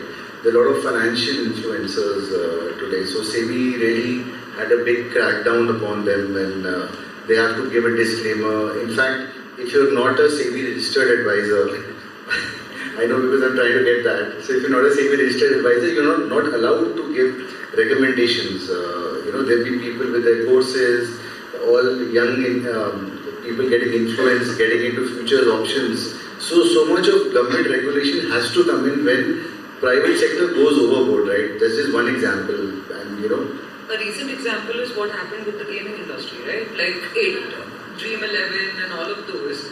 Forget your there have been major... cases of suicide and people getting bankrupt And it had reached a stage where it wasn't just about promoting, say, an IPL or something. Even gully cricket matches were something that you could put money on. And yeah, 11 rupees and stuff like that. So there is regulation needed on that, because while we have a lot more disposable income today than we ever did, does not mean this is how you dispose of it. Right. That's it. Thank you, everyone. I hope you had an engaging time.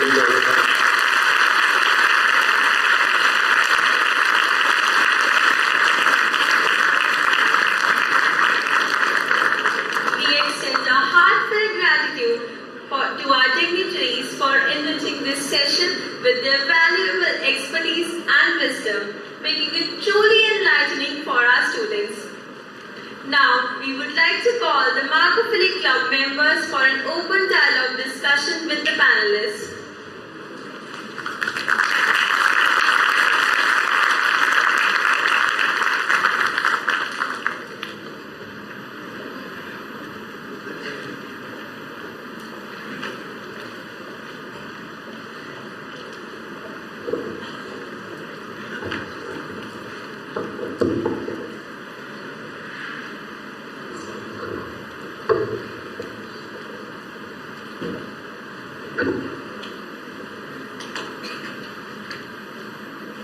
Good afternoon, everyone. It gives us an immense pleasure to be here and be a part of this enriching conversation. I am Simran Gangaramani, along with Aparna Vijay from the Marco-Philic Club of IIM Amritsar. It's a marketing club of IIM Amritsar. And we are truly looking forward to have an engaging discussion with you forward. So, coming to the first question, what if I ask you that you had to predict one thing that won't change in marketing even after a decade? So what would that thing be like? Even after a decade, something wouldn't change. Authentic storytelling, a good piece of content. Whatever we see, what has happened in the last couple of years is with the digital and so much of data access, everything getting attributed, we have get lost in a lot many things. The pure joy of seeing the right emotion, right humor, the right messaging, nothing beats that, right? So even Mr. Piyush Pandey passed away recently, right? This is one of the last brilliant pieces for Pidilite, Sharma Inka Sofa, right? 1 minute plus long content. You will not skip that. You will not skip that, right? So beyond the measures, it is about the good storytelling. I think we are too lost in data, chasing click attribution. Oh, button change कर दो, लाल से हरा कर दो, better हो जाएगा. बड़ा सा 50% off लिख दो. We have lost the real marketing work, which was the beautiful storytelling. I'll add to that now that I'm done asking questions as a moderator. So I think listening to consumers and acting on it very quickly. So there's something known as, have they studied Net Promoter Score in marketing? Some of you have. So a Net Promoter is a person with a higher Net Promoter Score is more likely to recommend your brand to other people. So typically when you shop from somewhere, they ask you for an experience, right, on a scale of 1 to 10. Now, it usually leads to more questions. If you were not satisfied with the product, the sizing, service, discount, whatever may be, a cash out experience. So that is the real moment of truth when a person who's coming to shop is telling you what's wrong with you. What's wrong in your product, what's wrong in your store, what's wrong in the experience. And if you're not listening to that and not getting your act done right, you'll probably survive for next 6 months. But down the line, there will be a new competitor and really kill you on that. So I think that's one piece you need to get right. Okay, thank you for your beautiful answers. So now, can you name one non-marketing habit that actually secretly makes you a good marketer or a better marketer? Why are you looking at me asking me? Sir, can you? I think data orientation. I think none of the marketer can be a great marketer unless until they understand the business, they understand the data. So this is a learning that I had during the mid of my career, when really getting into data, unearthing insights from consumer data. And it may depend on category to category, but every category will have some bit of data, right? So once I entered QSR category, where I had the detailed to the detail possible, like basket, during lunch what he eats, during dinner what he eats, when was the last frequency, was it only on festival weekends, or was it on the weekdays, or was it only close to office area. So the amount of data available about consumers can unearth so much of insights, right? And at least in QSR we have really hugely dependent on data, but let's say distribution, you may get from primary and secondary to tertiary distribution, you may get huge amount of insights on what pack size is going in, whether the pack size is going in the general trade versus the q-commerce is a different kind of pack size, what use case it could be, what kind of group size of family or what kind of economic, socio-economic classes of consumers are there. And then you build those hypotheses from data and then you go to consumers. Consumer को भी सच नहीं पता होता कि उसको क्या चाहिए life में, but you have to build hypothesis based on the consumption pattern and then go back to them and say, okay, these are the things that I feel may solve your need, yes or no. They will then say yes. But the real job of marketer is to decode from data, from emerging trends, from interacting with consumers to figure out what could be the potential hypothesis, right? What is the barrier for consumption? What is the trigger for consumption? And then figure out what is that you don't have, and then that's how you figure out white spaces. I'll give a very different perspective. So, what is marketing? Marketing is essentially creating a demand, right? Now, if you can create a demand for yourselves by upskilling, by going to events like this, by learning AI, by researching, so therefore, if you are able to market yourself and as students over the course of your career, after 15-20 years, you realize this. You need to market yourself more than you market your own company you're working for, right? So if you're able to do that, you create a demand for yourself. Of course, you're going to get awesome at your job, right? That's what we're all doing here. Me, ideally, I try and consume as much content as possible, and it's not necessarily reading only industry journals or something. It can range from something as simple as an Archie comic book to the latest TV series across language. I don't care. I just consume it as much as possible because a lot of times, like we said, right, marketing thrives on storytelling. You don't need to replicate the story, but you can build so much out of it. Standard example is Katappa ne Bahubali ko kyun mara was a campaign that had us hooked for 3 years. The film, the conclusion took almost 3 years to come into theatres, but we all just were hooked on the fact that Katappa ne Bahubali ko kyun mara. Although it was like, I honestly felt that the suspense was not very great, but you know, it did have the entire country hooked onto it. So there are so many such learnings that you get, and not just from film marketing, but generally across any kind of content that you consume, and you can apply it across industries. You're not bound to, it helps you learn about people, it helps you learn about, you know, how they think, behavioral analysis, it gives you all of that, and that really helps you. Any Malcolm Gladwell fan here? Malcolm Gladwell's fan here? That the author who wrote Tipping Point? I am. Yeah. So just read his books, right? And then when you look at how he infer from very different data points to arriving at what it could mean, right? From the societal perspective, that will open up your mind, right? And that's what I think completely relate to her. You will not realize what role it will play for you, but consume, read as diverse as possible, even for topics which are of not interest to you. At least in 1 month, every month you should pick up one topic which is not of interest to you, which you will automatically not do. Sociology, नहीं interested, पढ़ लो क्या पता कुछ ऐसा निकल के आ जाएगा, it will be relevant to you at some other point when you are thinking about a consumer problem. Sometimes you never know when it will be used. Yeah. As simple as incremental habits. Yeah. Just be curious. So continuing on that book, on the tipping point, there was a point about unlearning things when they were talking about the TV show. So they mentioned about not to stick to whatever perception you have, but we could also go beyond and unlearn things. So what is that one belief or approach in marketing you think that you should unlearn while marketing to this new generation? I think the unlearning is पिछली बार try किया तो नहीं काम किया because you may be too ahead of time. Things have evolved. Other brands have created the demand or resonance for that particular product, idea, whatever you want to do.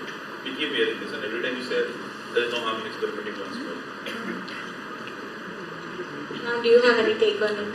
I think it is very important to a very large extent to unlearn that you think you know your market also very well. Because things are changing every day, people's requirements are changing every day. If you unlearn that, it gives you the chance to try out something new. You may not relate to everybody in the first book, but even if you relate to a smaller sector who are far more, it's far more probable that they will be promoters for your brand. I think it's good enough. Because right now the point is to be as relatable, as authentic to as many people. But on day one, I cannot get 1.5 billion listening to me. So understanding where it is that you need to find those people is what is very important. So my point is exactly opposite to my colleague Manisha's. So I think what you so what got you here will not get you there, right? So just like products, companies, everything goes through a life cycle. So if you're at the early stage of the product life cycle, it will be very different from, let's say, 5 years back. Now you're at the peak. So you have to evolve, and what worked for you earlier can give you some learnings, but may not necessarily be the way forward. That happens with larger organizations, like Asian Paints. So Asian Paints, I'll just take this example because Birla Opus came and completely changed the game, right? I don't know if you guys know this. The same thing happened, in retail also. Zudio came, it completely changed everything. Same came with quick commerce, right? E-commerce suddenly took a backseat. So it depends a lot on which life cycle is the product or the organization or the sector in. So it completely changes the game, and you have to think ahead, not necessarily behind. Behind will give you learnings, but you have to be ahead of the curve. So, as Mr. Dhruv took reference of Birla during the panel discussion, so can you quickly recall any campaign or marketing technique that you secretly wish that your team would have done it better, or have done it for the first time? So any such campaigns or advertising or marketing technique?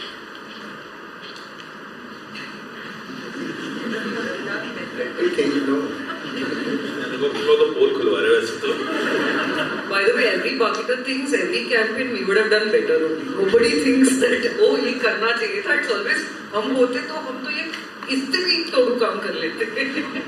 I'll give an example. I was working for Adidas at that point of time. So Virat Kohli was our brand ambassador, and we could not retain him, and he went to Puma, and he created the whole 1/8 line. It's a different thing, but Puma could not retain him.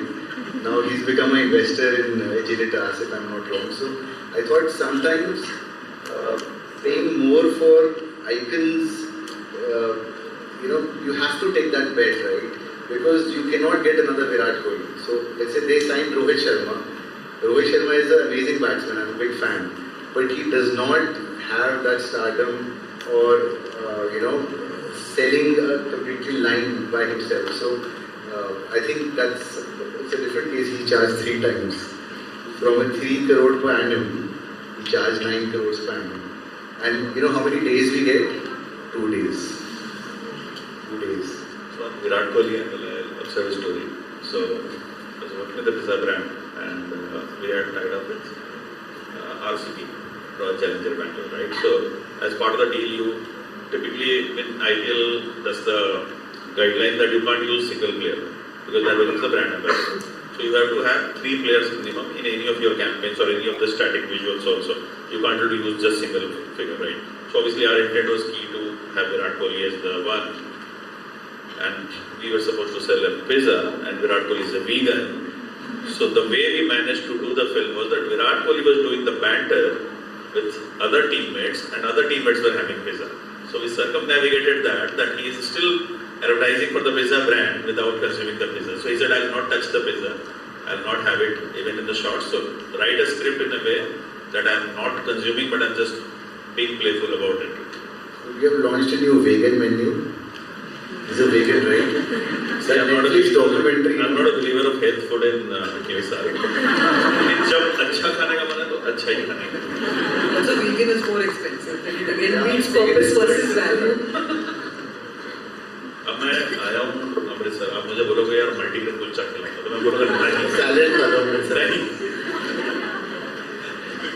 Sir, so earlier in the conversation we were talking about buzzwords.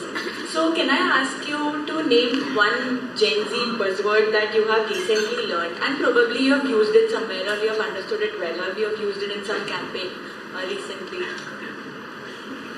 See, I don't use it in my campus, but I use it with my daughter. So she calls me Pookie, I call her Pookie.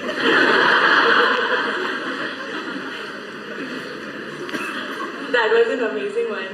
Any other words? I learned woke washing today during your presentation. Honestly, I didn't, like, while I know woke washing as a concept, I learned that it's called woke washing today. So, thank you for that. I don't want to get into trouble. Problem is we don't even remember those words. We discussed a couple of words yesterday, but they may get offended, right? Just leave it at that.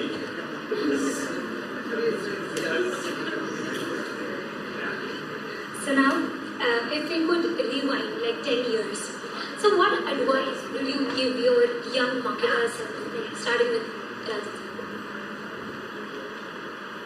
It's very easy to go back and see, but but the difficult part is that keep reinventing yourself, because we are creature of habits. I mean, we always see that what has worked well with us in the past would keep on working well, and what took us there, I mean, not to take us to the next place. But reinventing is very critical, and at the same time updating ourselves very regularly. Very regularly, for someone can be 2 years, somebody can be 5 years. But frequency can be as per your own requirement. But reinventing, updating is very critical. Anish sir? So I have a very practical advice, and this is what I've learned in my career, and I now advise my other team members and also somebody who's junior to me to embrace change. And by embrace change, and I'll be honest, I was also, and typically in marketing everyone wants the most glamorous one. I'll go on film shoots, I'll only do the brand marketing, brand strategy work, I don't want to do any dirty work beyond that, right? Don't get trapped in that.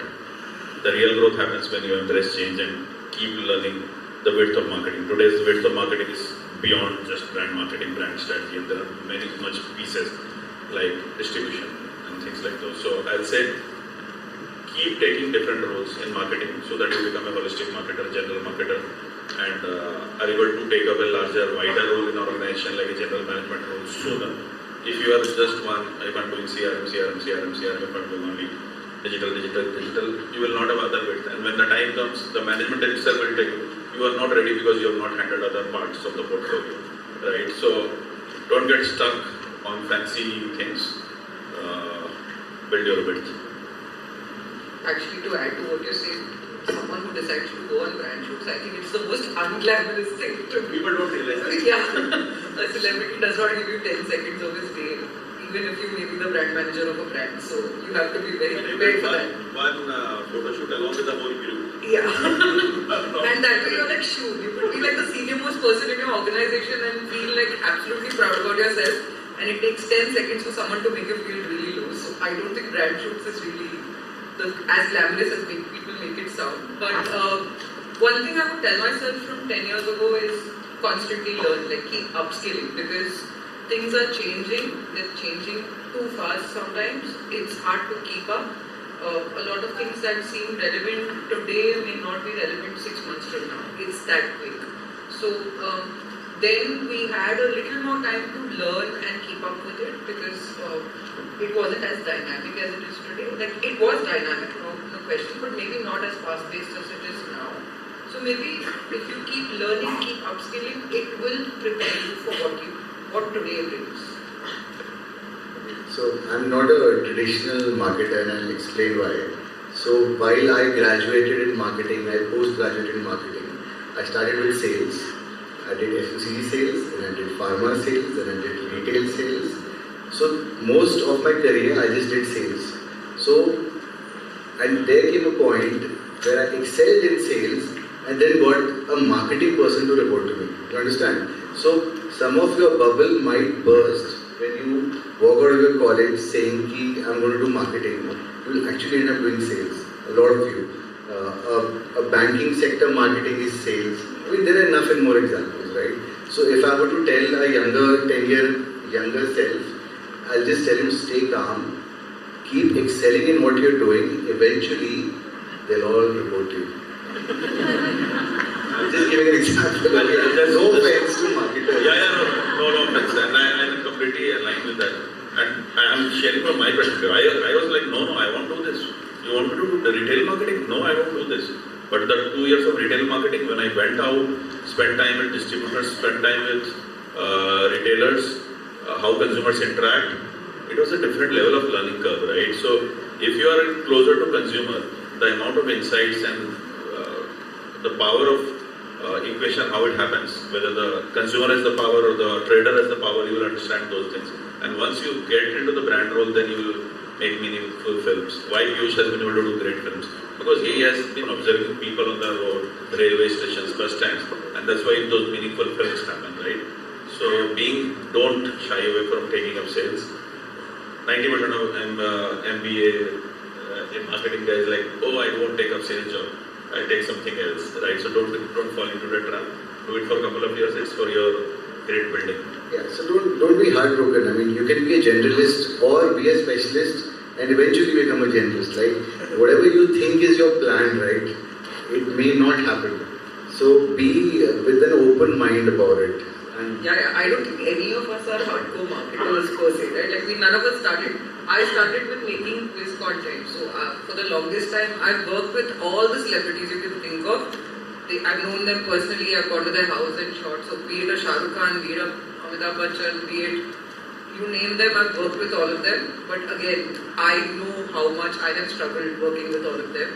Never thought I would come into marketing. The reason I ended up coming into marketing is because I also realized that it's not a very sustaining thing. Celebrities come, celebrities go. I used to work on quiz shows a lot. Today's generation is not as interested in quizzes as it used to be.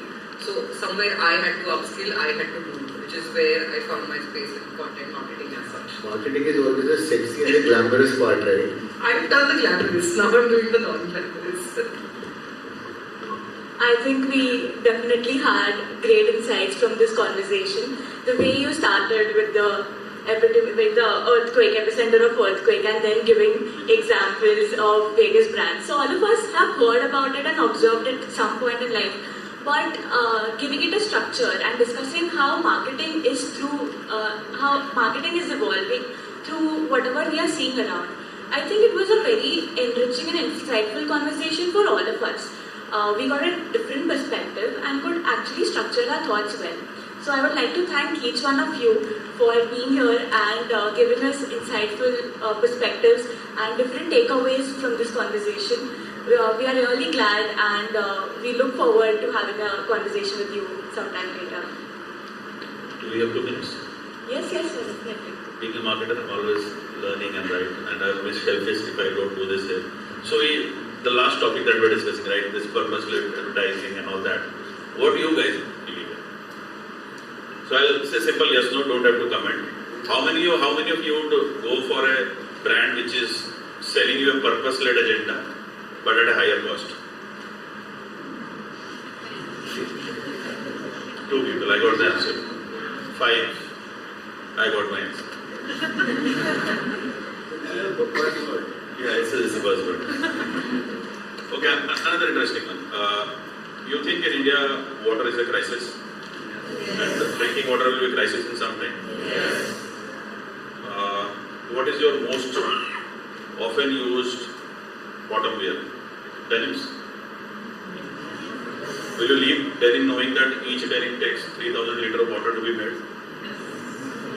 No. Answer is clear. Thank you. Thank you, sir.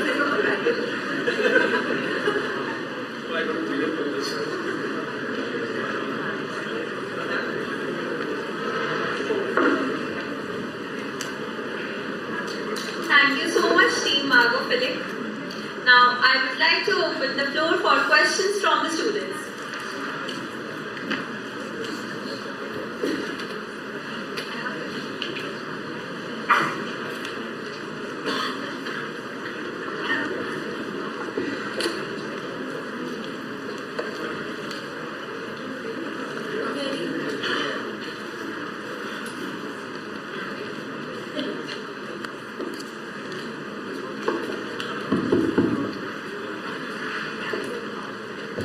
A very good afternoon to the panel members. A very good afternoon to the panel members. I was going to ask that different generations have different needs and requirements. So, how can we plan a marketing strategy in a way that we resonate with the current generation, but we do not alienate the older generations? Depends on category to category, right? In every category, the product that you are trying to sell, right? You'll have a primary TG, the life, that TG that you are going to solve for. Is the same product relevant to the older TG also?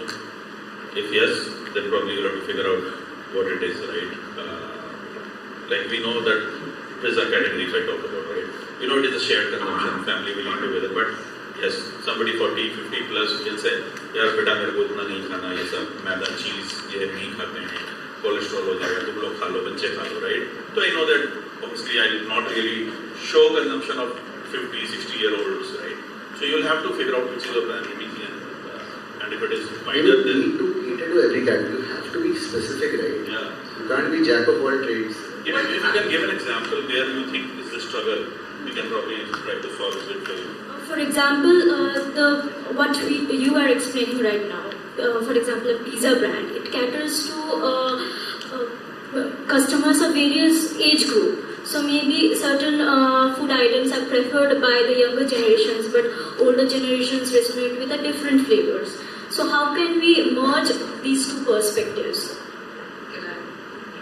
I think to a large extent, platforms can help to determine that. So if I'm talking to a younger generation, chances are I will show my ad on Instagram, which may not be too relevant to say a parent or an older generation also.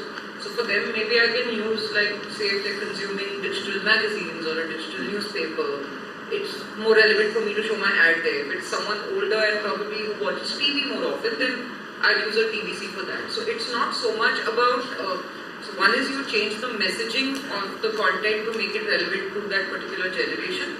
One is also which platform are you optimizing for which generation. So both of those come into play and you can look at promoting the same product. I don't think anyone does not do that. It's just about how do you find that mix of the platform and the communication to generate your message. Yeah, so for example, let's say deodorant as a category, for example, let's say a lot of younger audience use it for self-confidence, right? Because you don't want to smell bad, you know, all of those things. While for let's say somebody in an older generation, you may be very upfront and direct about it, right? You don't need to really talk about that. You need to build confidence because you have to face opposite gender and things like those. So you can have different messaging for the same product. So you have to really understand what is the use of that product in particular target audience life, right? If you understand it, then you will figure out the ways to make it happen. Thank you.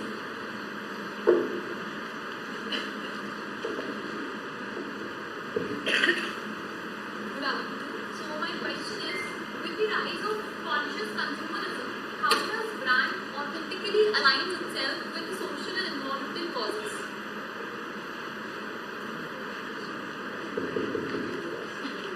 Good afternoon.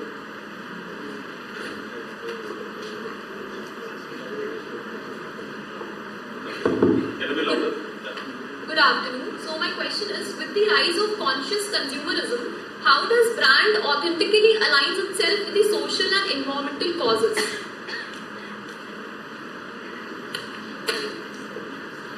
To be honest, alignment, again, it's a very personal choice, right? Like, if it is convenient for me, I will align with everything. If it is inconvenient, I will not.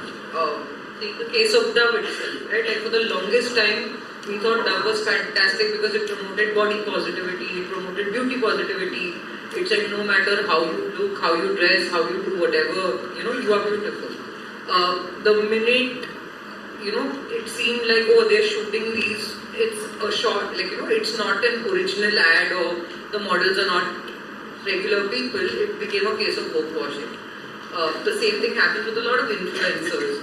I remember Kusha Kapila was considered like this ultimate thing for body positivity, and then the minute she lost weight, people just threw her away. They didn't care, because how can you talk about body positivity and then go looking so thin?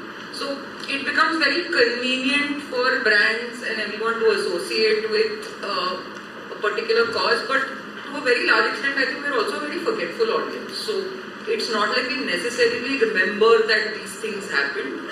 Tomorrow, if I find a new person who's probably say my size and talks about body positivity, I think 4 people will happily join me, saying, yeah, you're absolutely right. So it's easy to change minds. It's not as complicated as it used to be initially, with legacy marketing as such.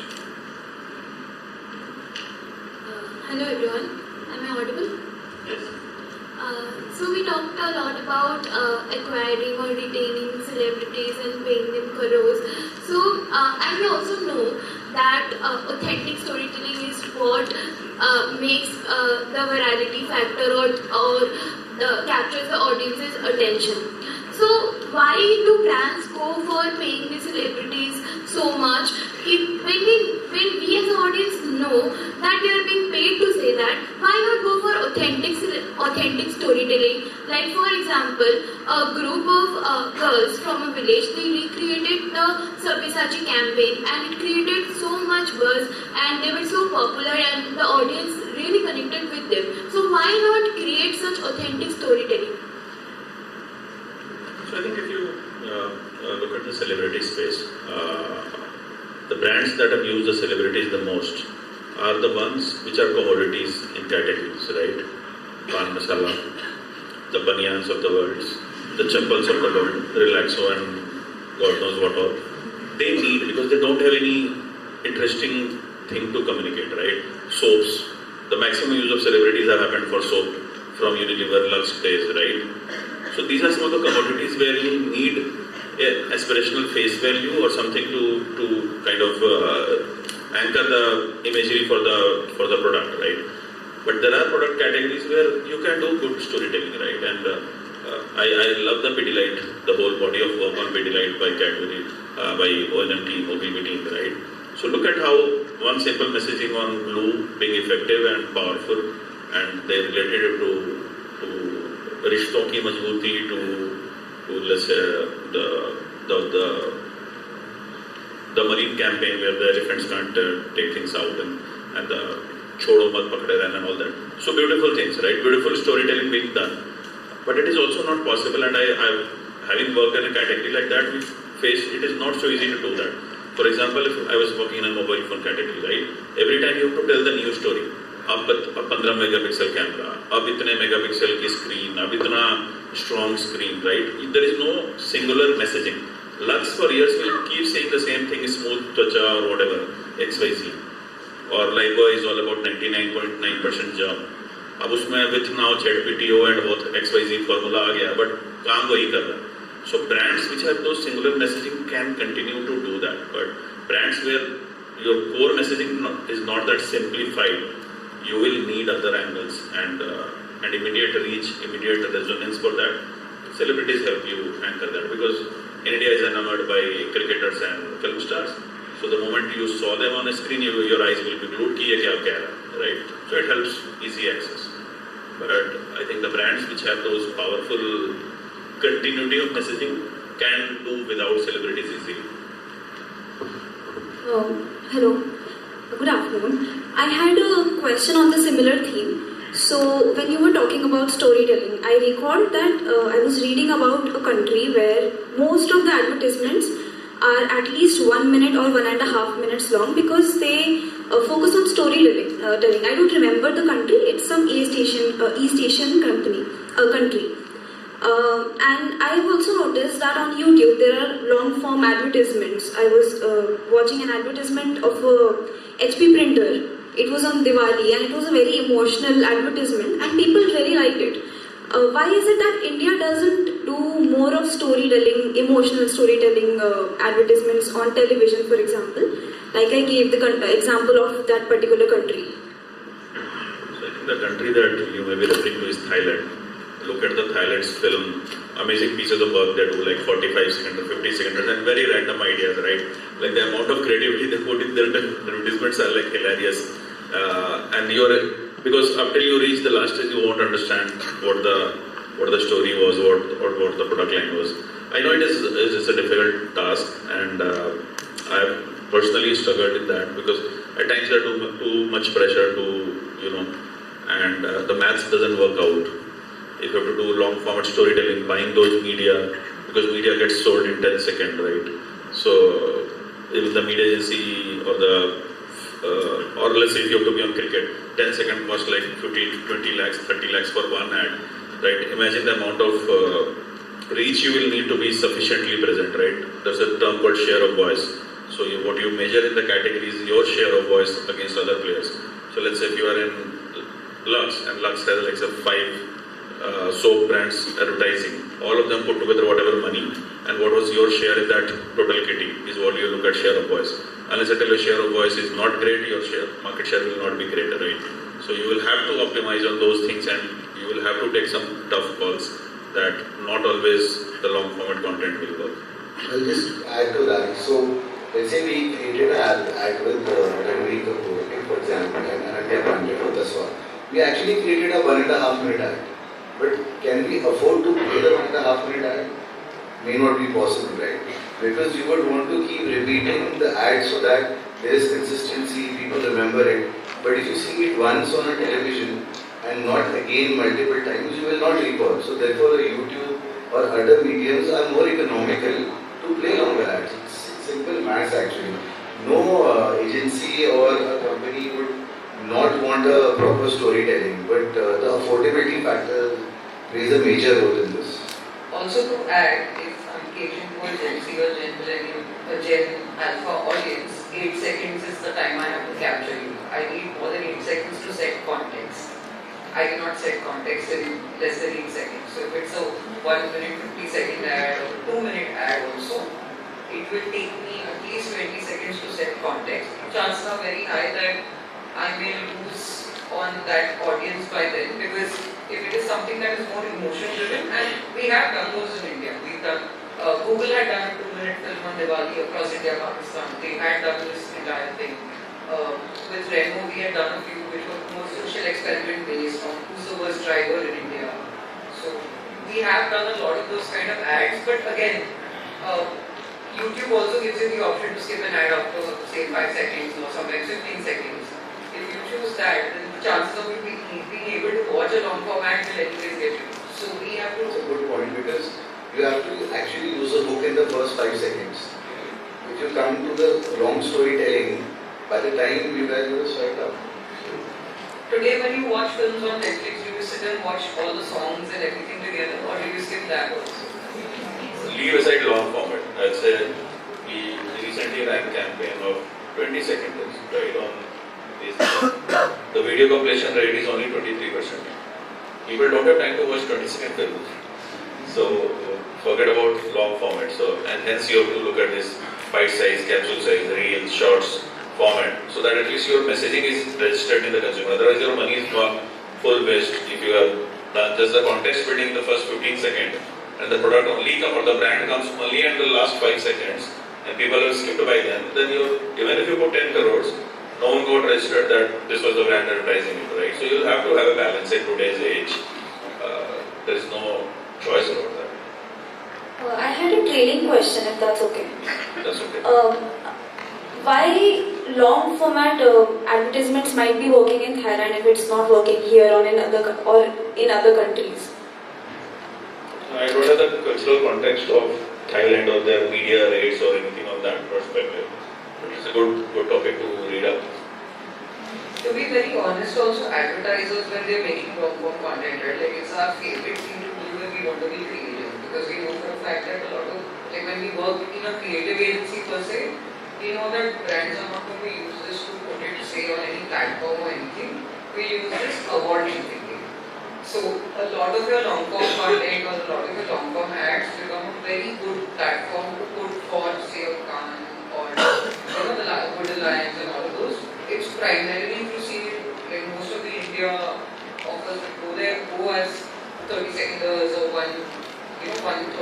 some level those relations. Because we know we can experiment a lot more and it feels like it is with a crowd that understands what we're trying to say.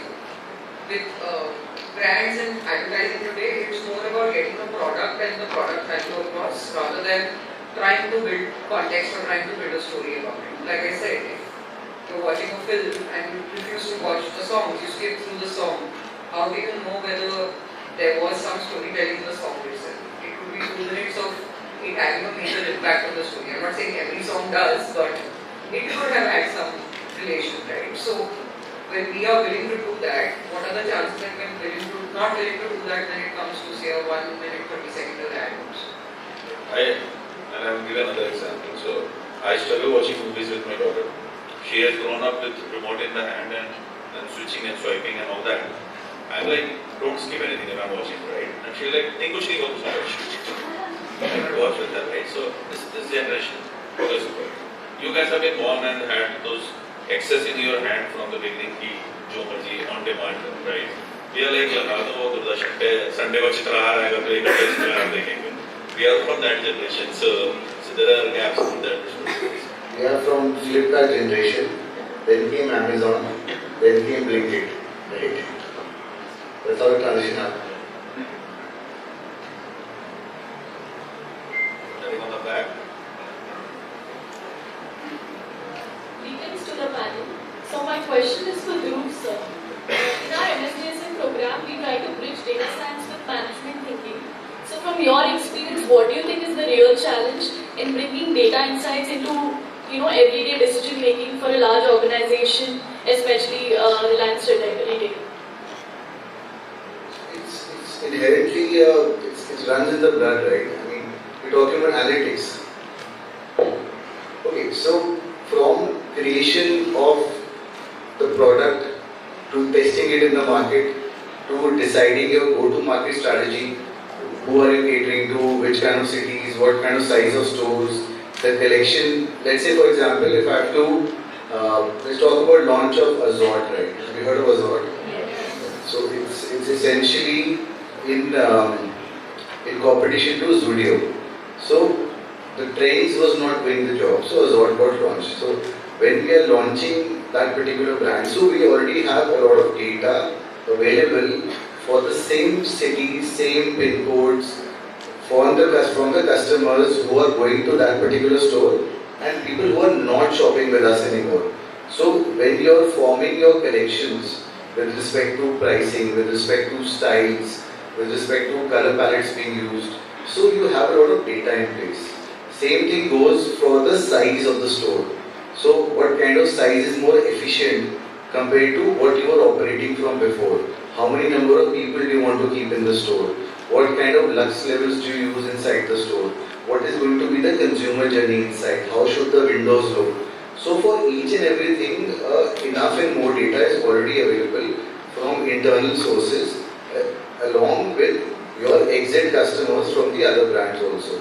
So I mean it's like breathing oxygen, right? You cannot create something by not seeing what is already done before. And specifically when you're countering someone, it becomes even more critical. So for example, talking a little bit more detail. So Zudio is coming through the brands of Tata, right? You know Zara is operated by Tata in India. It's a company called Trend. So because they were operating Zara, so they already knew what kind of basic experience in the store people like. So they recreated a Zara looking store in the Indianized concept. They already knew what kind of supply chains expectations were there with the Zara clientele. You have weekly drops, you have monthly drops. They also knew the competition is working on a high margin and more discounting business. You go to a Pantaloons, you go to a Trains, you typically see 5x. So if you buy something for 100 rupees, it's actually made at 25 rupees.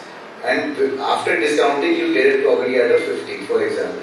So they said, we don't want to use that strategy.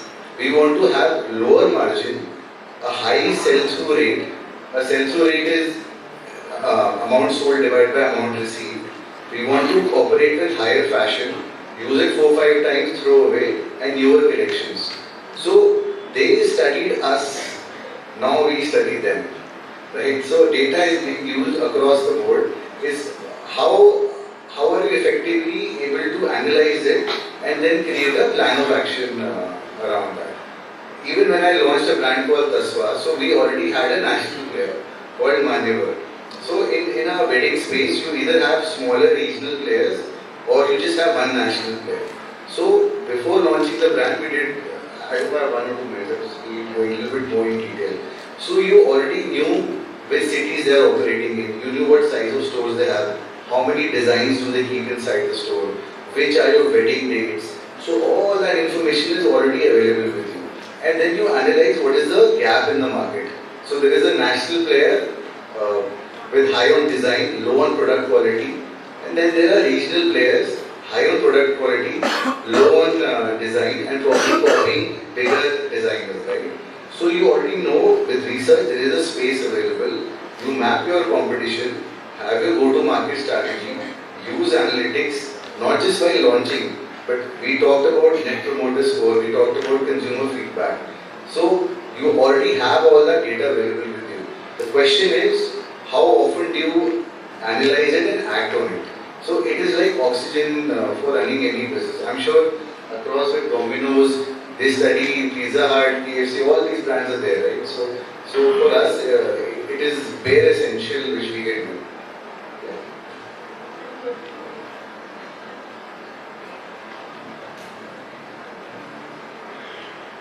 First of all, thank you so much for the amazing and insightful panel discussion that you guys did.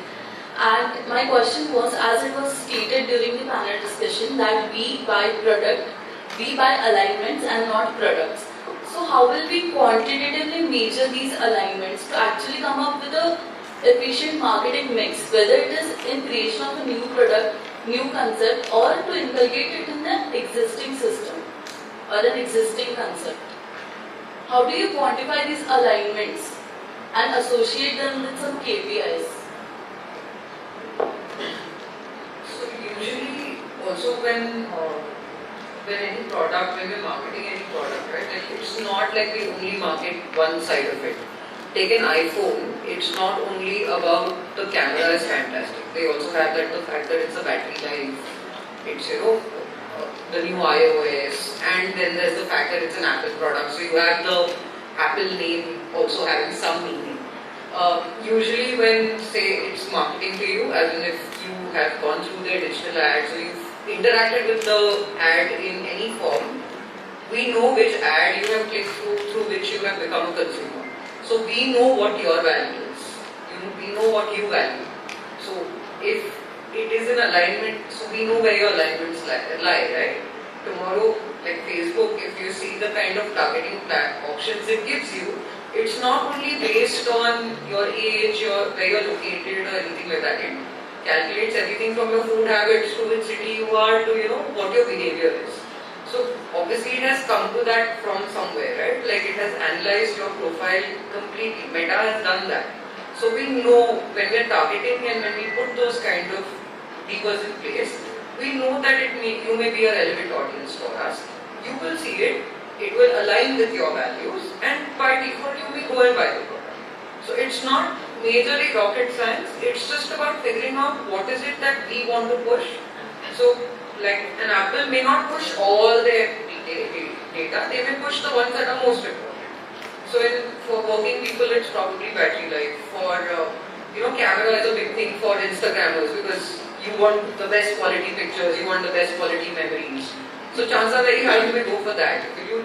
Tomorrow if they say, oh, we're made out of sustainable material, if you believe in sustainability, you may go for it. But if they tell you, oh, sustainability makes it 20,000 rupees more expensive, you may say, are my camera better than my camera ke liye khareed. So chances are very high that you will also compromise on some level or the other. It's just about figuring out, like I said, it's platform plus communication that brings that perfect mix. I'll add to what she's saying. So when you buy a product, there are multiple channels you can buy it from, right? You can buy it online on the company's website, which gives you the best experience which a company wants to give you. If you buy it through aggregator, let's say a Myntra, Ajio, you can buy it through CSD, canteens, you can buy it through a multi-branded store, you can buy it through a company outlet, You can buy through a company factory outlet. You can buy through a company franchise outlet, right? So these are all moments of truth. When you are interacting with a brand online, when you are interacting with the store experience offline, when you are buying something, when you are returning something. So when we spoke about which are the smaller moments. So for example, if you interact with a sales staff inside a store and you didn't like the experience, you will not say the sales staff was bad. You will say, I did not like the experience of the brand in the store, right? So there are multiple moments of truth. For example, when you are checking out of a store, if your transaction is not taking place on time, right? That is the moment of truth for you. So we as marketers have to ensure wherever you get to interact with the brand, we have to ensure we are at the top of our game. I'll give you one more example. So let's say you are looking for a white shirt, you Google it online. It's something known as geo-targeting. Now, when you are searching it online, I know you are searching for a white shirt. So can Google prompt my store or my brand at the top? So that's another way of interacting with you. So whenever you are having an intention to buy or buying a related product, I should be there to tell you, please consider me. We spoke about another example about Google ratings, right? So how do we usually shop on Amazon, or how do we usually go to a restaurant? What is the first filter you put in that? Minimum 4 out of 5 stars. So isn't that a moment you're interacting with the brand? So if your brand is 3.5 stars on Google rating, can't you get it to 4.5? At least come in the consideration set, no? So look at it from multiple lens, from not just an advertising point of view, but from whenever a customer interacts with your brand, online, offline, anywhere. Thank you.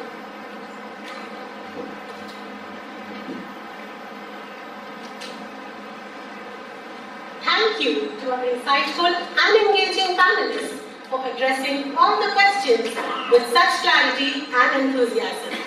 You may now take your seat in the audience and continue enjoying the rest of the conference.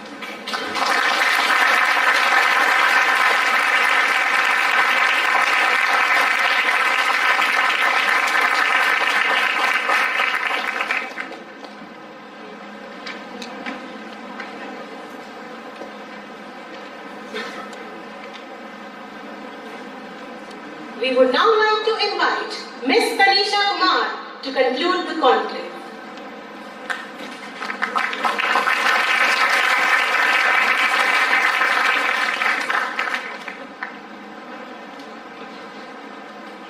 A very good afternoon to our honored guests, respected faculty, and dear fellow students.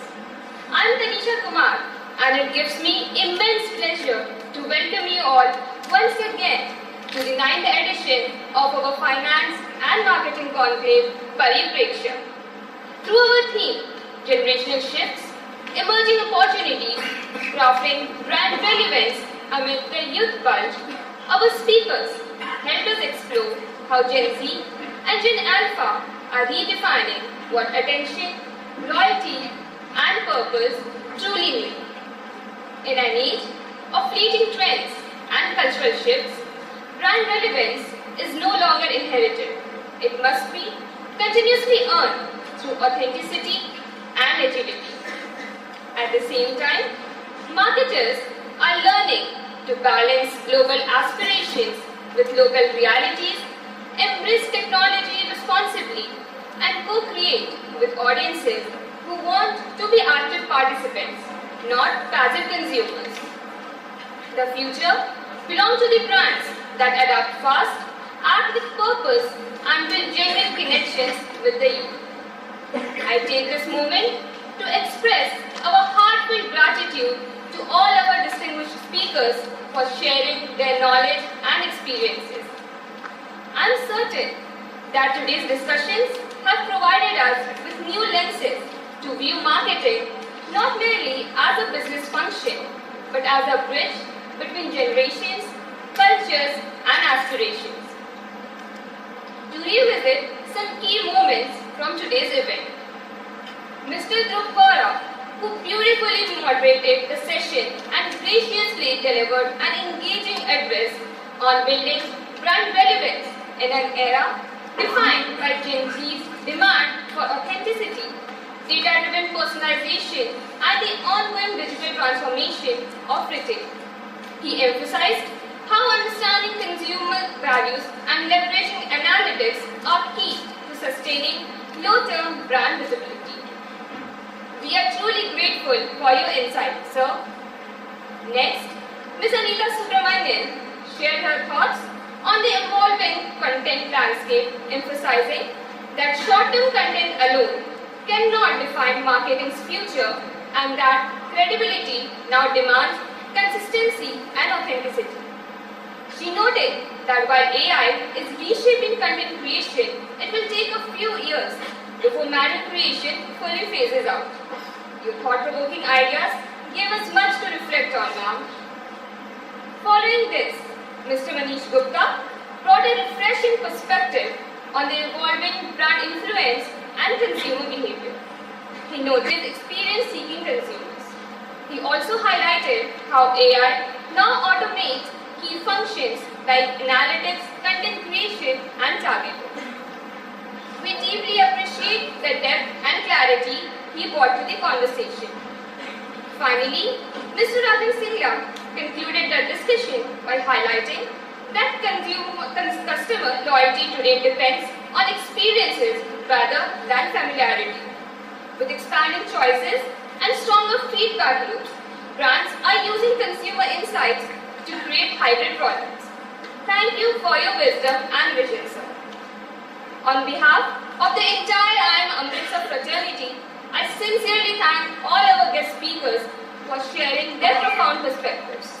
Your thoughts have shed light on the dynamic world of marketing, encouraging us to innovate with purpose, lead with integrity, and build impact that endures beyond fleeting trends. Thank you.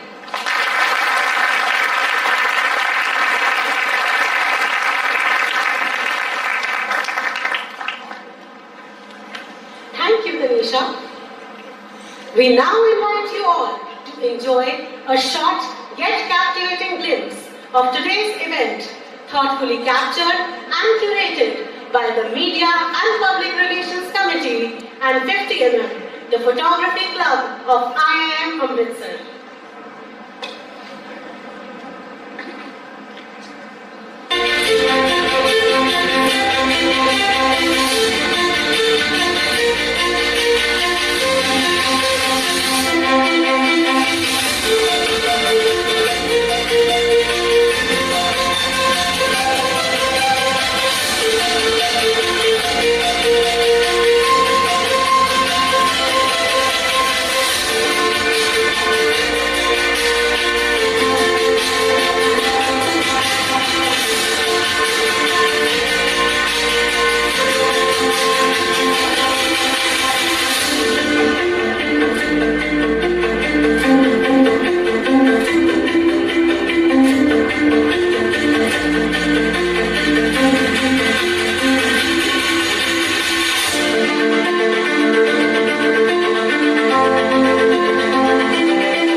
MPRC and 50mm for capturing the glimpse of today's conclave.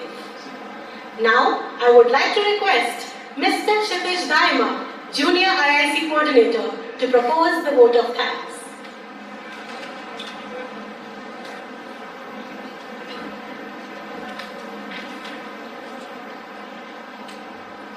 On behalf of every individual involved in organizing this conclave, we would like to extend our heartfelt vote of thanks for making this conclave a resounding success.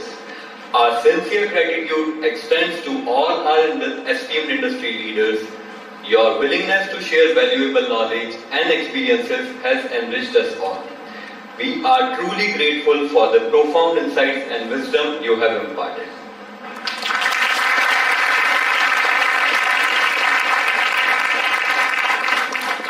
to our respected Director Sir, Students Affairs Chair, Students Affairs Office and all the honorable faculty members, we extend our heartfelt gratitude for your unwavering support and guidance.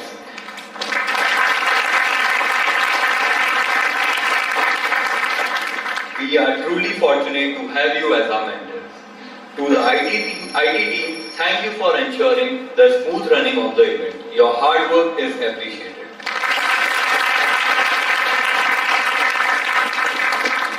The success of this conclave owes much to the collaborative effort of Team Marco Philic, the Marketing Club of IIM Amritsar and their faculty anchor.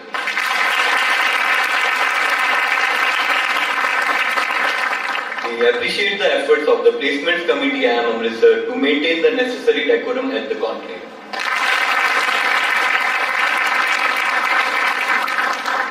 We are immensely grateful to the Media and Public Relations Committee and 50mm, the Photography Club of IIM Amritsar, for their never-ending support.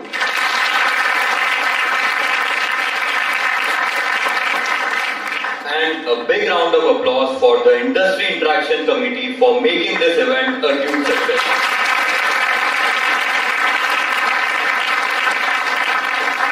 And finally, to you, the students of IIM Amritsar, thank you for your constant support, patience and engagement.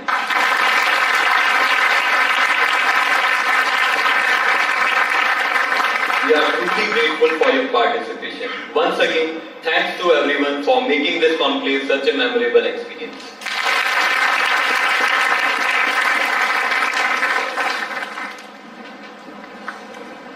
Thank you, Kshitij. I now invite our dignitaries, faculty